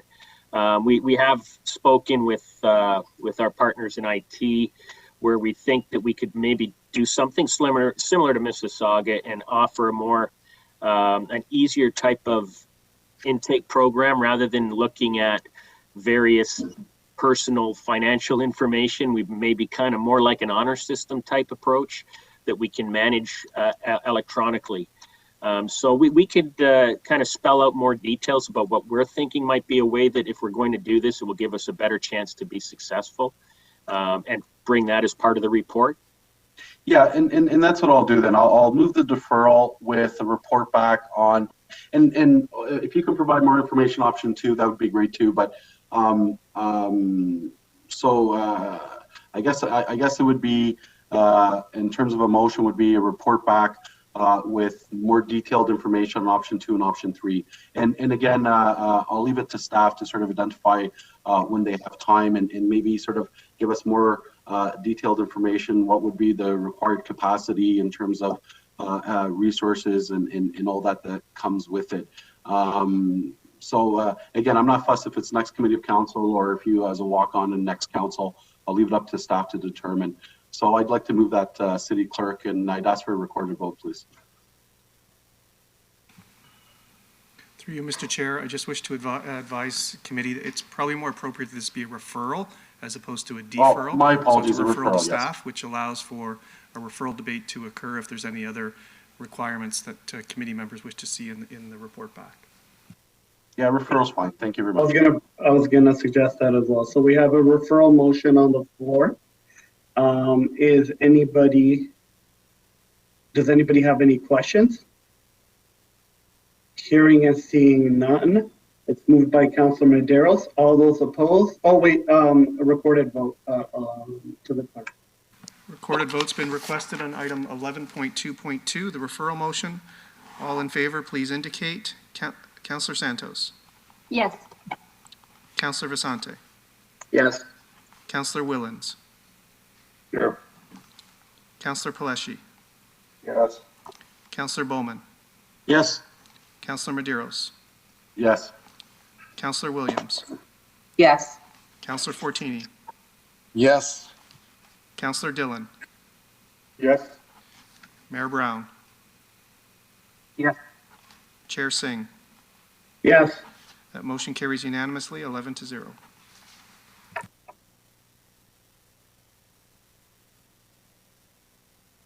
Thank you. Okay, moving on to 11.2.3 is a staff report on annual sponsorship update. So I had actually held this, and the reason being there's been some emails back and forth, and I know Councillor Dillon's been on them as well. And we have a lot of meetings set up with staff because there's been interest in our area. And so I'm just asking, while we're having the meetings with staff, and we're going to have a meeting with you as well regarding future asset namings and looking at sort of how we're revising the policies. I'm just looking for a deferral for 2 weeks. But the reason I'm speaking is because I just like to put a pause on any, or a delay on any sponsorship of assets just for 2 weeks. So we can also talk about communication strategies moving forward, because there was an issue last week. And okay, Councillor Dillon will move the deferral, so I'll speak more wholesomely. And there's been, there were some issues last week that I want to iron out with, last time we had asset sponsorship, and I just want to iron those out. So thank you, Councillor Dillon, for moving the deferral. We're looking to do it for 2 weeks. Are any members opposed? Hearing and seeing none, that carries for 2 weeks with a pause. 11.2.4 staff report 2021 Brampton Farmers Market location, that was put in consent. Councillor Dillon, your item is next, Brampton Beef.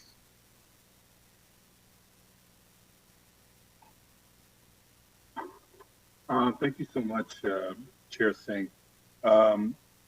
Sorry, can you hear me? Yes, I can. I think everybody. Yep. So on February 18th, Brampton's lone professional hockey team, the Brampton Beast of the East Coast Hockey League, the ECHL, announced that they're folding and will completely cease operations as a result of the COVID-19 pandemic. It's an extremely unfortunate situation for our city as we lose our lone professional hockey team. But there are many, many Bramptonians who also lost their jobs with the Beast as well. During COVID, this is especially heartbreaking. However, the reason why I'm adding this discussion is because I've had a number of residents contact me and ask me how this could happen, especially if the city had given them a bailout of $1.5 million. And the majority of the people who contacted me were upset because their hard-earned tax money was not only given to the team in 2016, despite some serious staff concerns over the team's inadequate financial records, but also the fact they were put up for sale immediately after. And so recognizing the frustration of the residents, this council at the beginning of the term hired MNP LLP to undertake an ROI analysis to determine if the contractual terms of the agreement were met, to determine compliance with appropriate bylaws, to evaluate the impact of the agreement on the city of Brampton, to quantify the results of the agreement if possible, and to make further recommendations. And so following their review in a report dated September 2019, MMP concluded that unfortunately, there was no formal data to confirm advertising placements were met, tracking mechanisms to quantify the economic benefits of the agreement were not available, and no market analysis was performed to understand what a similar investment in a differing sponsorship opportunity could have obtained for the city. So understanding COVID has been difficult for many. Understanding COVID has been difficult for many businesses. There's still no other teams folding in the ECHL. And now with the news of the Beast folding and the fact there was no analysis or oversight done, residents do have a right to be upset. And, this must serve as a learning opportunity for subsequent councils. So I have a question for staff, just for the benefit of the taxpayers. What are the takeaways from this specific situation? What steps have we taken or can we take to ensure that going forward we don't make the same errors? And if David Barrick is there, the question is directed towards him. Well, that's great. Thank you. Through the chair. We discussed the MNP report when that came forward, and there was some advice that was provided through that process, which we've taken into consideration on any go-forward basis. I would refer this to Tara and or Blaine, who I believe are also on the line to offer comment as well.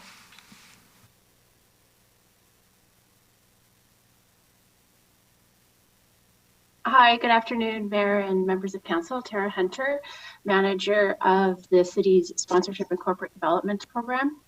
So at the time that the city entered into the Brampton East sponsorship, there was not a citywide sponsorship program, and now there is. And so I think that's probably the single biggest difference and change moving forward that would change in terms of how we would not follow a similar or fall into a similar situation.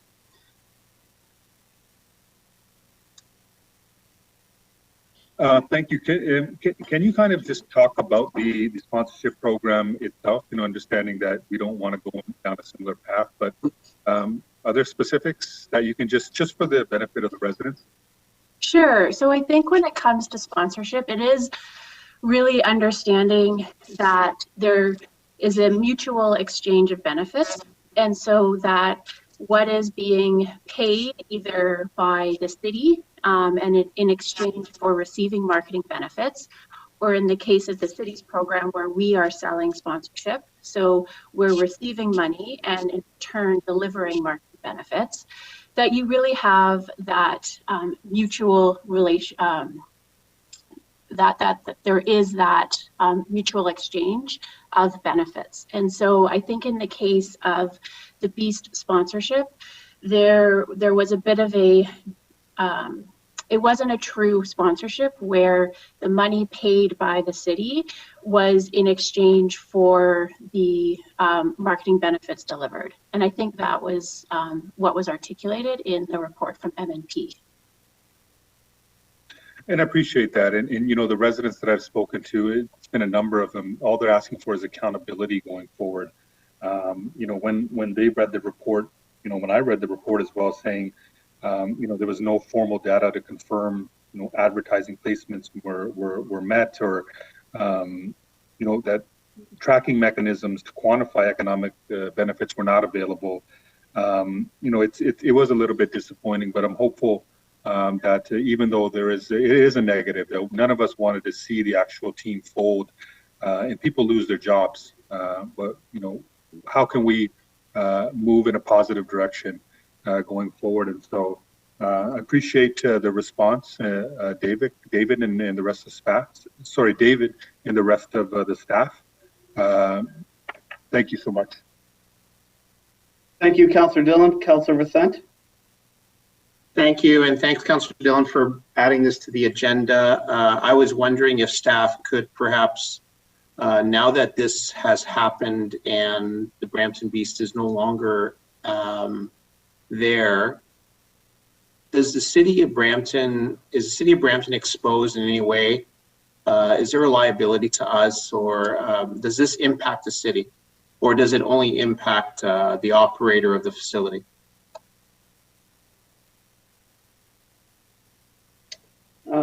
That might be in camera. Mr. Chair, if I may, I don't believe it's an in-camera item because the details with regards to this were contained in a public report that I recall reading back in 2014, even 2015. Oh, okay. That's up to staff to answer. Yeah. And through the chair to the councillor, Tara is still online and she'll do her very best to answer that question for you. So I can just speak in terms of the sponsorship agreement that was signed between the Beast and the city. And so that agreement is completed. And so from that standpoint, there is no further implications to the city. Thank you. And through you, Chair. So if the Brampton Beast is no longer at that facility, obviously that creates a financial impact to those organizers. What is our responsibility if there are losses going forward? Through the chair, this is Derek Boyce speaking. Just would like to, so to your question, Councillor Vicente, so the city, and thank you, Tara, for answering. The city doesn't have any liability with respect to the Beast leaving. It is, it's just a revenue impact to the third-party operator of the CAA Center. And to the question that you just posed, moving forward, the city doesn't have any responsibility in terms of any potential impact. What typically will happen is that the operator of the center will try to replace that revenue and that they were getting from the Beast with other events, and throughout the year, as some dates are now freed up, and actually some primetime dates are now freed up, that they'll be able to offer to other event promoters and people willing to hold events. Obviously not now during COVID, but when we're out through COVID, those events and dates will now be open for other events. Thanks, Derek, and again through you, Chair. So, Derek, are you saying then that if the operator then conducts their business and continues to be profitable, that there is no impact to the city? And what would happen if they are unable to be profitable? Through the chair, this is Samir Akhtar, City Solicitor here. I think it may be more appropriate to take a conversation about contractual rights and obligations into a closed session discussion. I'll reword the question. Through you, Chair, to staff. So then the city is not exposed in any way, shape, or form if the facility continues to be profitable or is not profitable. Would that be correct? We have a point of order. Sorry, Councillor Wellens. Councillor Wellens, yeah, go ahead. Yeah, sorry, through you, Mr. Chair. Councillor Dillon's discussion item was related directly to the Beast, not the operation of the facility. So if you can circle your questions back to the Brampton Beast, Councillor Vicente, I'd be much appreciated. Thank you. Thank you. So I know that the Brampton Beast decision was a difficult one at the time when it happened. There were other factors, but I guess we won't discuss that today. I'm content with council staff's responses so far, and I hope that things go well for the operator. Thank you. Thank you. Moving on. Thank you for the discussion item. Correspondence 1141 was put into consent. Councillor question period. Does any members of council have any questions? Seeing and hearing none. To the clerk, is there any public question periods? There are no questions, Mr. Chair. No questions? Okay. I will pass it on to Councillor Vicent, Chair Vicent, for the Public Works and Engineering section. Thank you. Thank you. Next, we have an item that was held by Councillor Willens, item 12.2.3, a staff report regarding parking and stopping related concerns, Finley Road. Councillor Willens. Yeah, thank you through you, Mr. Chair. This is more of just of a comment and a thank you to staff, all staff, Public Works, and our enforcement. We did have a number of businesses along Finley Road over the last number of years that have been complaining about the trucks, especially since Bacardi had closed. They're using it as a training session now, a truck driving training session. And it did cause a lot of concern because there's one company in particular has property on both sides of the road, and it was causing a lot of issues with their logistics. So I just wanted to say thank you to staff for looking into this and keep up the good work because it was a concern for some local businesses there. So thanks very much. Thank you. So I have a motion moved by Councillor Willens to approve the report and the recommendations. Any opposed? So that carries. Our next item is 12.3.1, an item also held by Councillor Willens. It is the minutes from the Environment Advisory Committee meeting held on February 9th, 2021. Councillor Willens. Yeah, thank you through you, Mr. Chair. I held this because there was a direction given at our Environmental Advisory Committee, and I think, Peter, you may have the motion that we're looking for council approval to send off. Yeah, there it is. It can be taken as read, I suppose. It's more or less just sending the support to the provincial government to phase out the gas-fired electrical generation by 2030 and limit their megatons of CO2 gases, greenhouse gases, to 2.5 megatons per year. So it's pretty good if you want to take some time to read it if you like. We're just looking for, this is something that all municipalities are doing, so we're just looking for support to put this forward, and I would ask for a recorded vote on this. Thank you very much, Councillor Willens. Before we do vote for this, I do have other, or I guess, Peter, could I speak of the other items after this vote? There's a couple other key items on the agenda that I'd like to point out. Should we just... Through you, Mr. Chair, that may be appropriate is to resolve this item by removing the language that's in the highlighted section such that it does become a recommendation of the committee, and then after that vote, you can go on to your other items. Okay, very good. Thank you. So members of committee, we have the motion moved by Councillor Willens. If the clerk could just display it on the screen.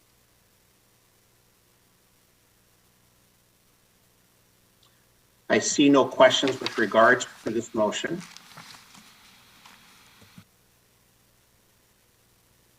So all in favor of the motion, any opposed? And that carries. I ask for a recorded vote. We'll have a recorded vote. Mr. Clerk. Through you, Mr. Chair, to members of committee, recorded vote on the motion on the screen. Councillor Santos. Yes. Councillor Willens. Yes. Councillor Paleshi. Yes. Councillor Bowman. Yes. Councillor Williams. Yes. Councillor Fortini. Yes. Thank you. Councillor Singh. Yes. Thank you. Councillor Dillon. Yes. And Mayor Brown, I believe, has left the meeting momentarily. And Chair Asante. Sorry, Peter, Medeiros, you didn't call Medeiros. Oh, my apologies, Councillor Medeiros. That's okay. Yes. Thank you. And Mayor Brown has left the meeting momentarily, and Chair Vicente. Yes. That motion carries unanimously 10-0. Thank you, Mr. Clerk. Back to you, Councillor Willens. Yeah, thank you. Through you, Chair. There's just two quick items. One of them, there's a recommendation in the report that Council directs staff to pursue B City candidate designation for the City of Brampton. This is a good thing because it's going to certainly help with a lot of our gardens and pollinators. And the other thing was Michael Hoy updated on our Center for Community Energy Transformation. We've had a lot of better than expected applications to apply for the committee, and some of them have been very good in their field in energy transformation. So it's been really good. Just wanted to update council on that. There's a lot of wealth of experience in some of these people that have applied. I think we've had over 30 applicants. We're only looking for, I think, 8 more. So it's been very responsive. So just want to update you, but that will be in the approval of the minutes under the advisory. So thank you. Thank you, Councillor Willens. Thank you for being a friend of the environment and for flagging those items. So we have a motion moved by Councillor Willens to approve the minutes from the Environment Advisory Committee. All in favor, any opposed? And that carries as well. Our next item, members of committee, is item 12.3.2, a discussion item at the request of Councillor Dillon with regards to street parking in Countryside Village. Councillor Dillon, the floor is yours.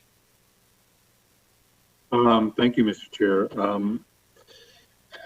I'd like to speak to this issue, and I'm hoping that Councillor Singh could, that's this issue that we're working on, that he could defer it after I speak. I'm just going to speak very briefly as well, just because the staff, still need to have, staff requested a little bit more dialogue, a meeting between us, and so I think that would be appropriate. And so it's an issue where, just for an FYI for staff, there's a couple of areas where I believe that I've had some pilot projects and where there was a narrowing of the street. So it's resulted in street parking on one side. So the side that doesn't have it, they're coming up with some issues. And so, staff has requested that we meet. And so I'm hoping that, and Councillor Singh has in the chat box says he'll defer it. So we'll hold off a couple of weeks. Very good. So the item is deferred moved by Councillor Singh. All in favor, any opposed? That carries. Thank you. And so next we have Councillor question period. Does any member of committee have a question with regards to this section of today's agenda? Seeing none. So next we move on to public question period. Mr. Clerk, do we have any questions from members of the public There are with no regards questions. to section? Very good. Our next item is item 13.1, the referred matters list. The list is published quarterly on a meeting agenda, and a copy is linked with each agenda to include current listing of matters referred for further review and or for a report back to council. Does any member have any question or comment regarding the referred matters list? Seeing none, we'll move on to our next item, which is public question period. It's a 50-minute limit for all questions and answers for this meeting. I'll ask the clerk if there are any questions submitted during the course of today's meeting with regards to all sections of today's meeting. There are no questions, Mr. Chair. Thank you, Mr. Clerk. We dealt with the closed item in the consent agenda. Mr. Chair. So yes? Sorry. As a result of dealing with that item in closed session, direction was given to staff as set out in the closed session materials. However, there also was direction that a motion be considered in public session.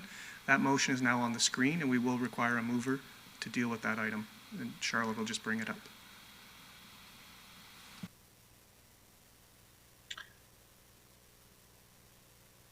Thank you, members. You have the motion on the screen. Do we have a mover?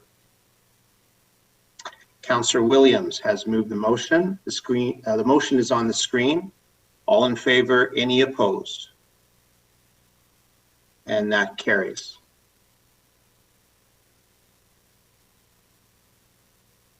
Do we need to, no report is needed, Mr. Clerk?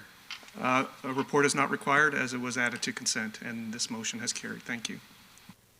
Very good. So our next item is adjournment. Committee is next scheduled to meet on Wednesday, March the 10th at 2021 at 9:30 a.m.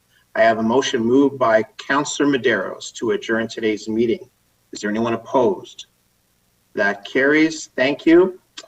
This meeting is now adjourned. Please remember to stay safe, stay healthy, practice physical distancing, and wear a mask. Thank you, everyone, for attending, and thank you all who have stayed with us online. Thank you. Thank you, Mr. Chair, members of committee and staff. We're just waiting for the live stream to conclude momentarily.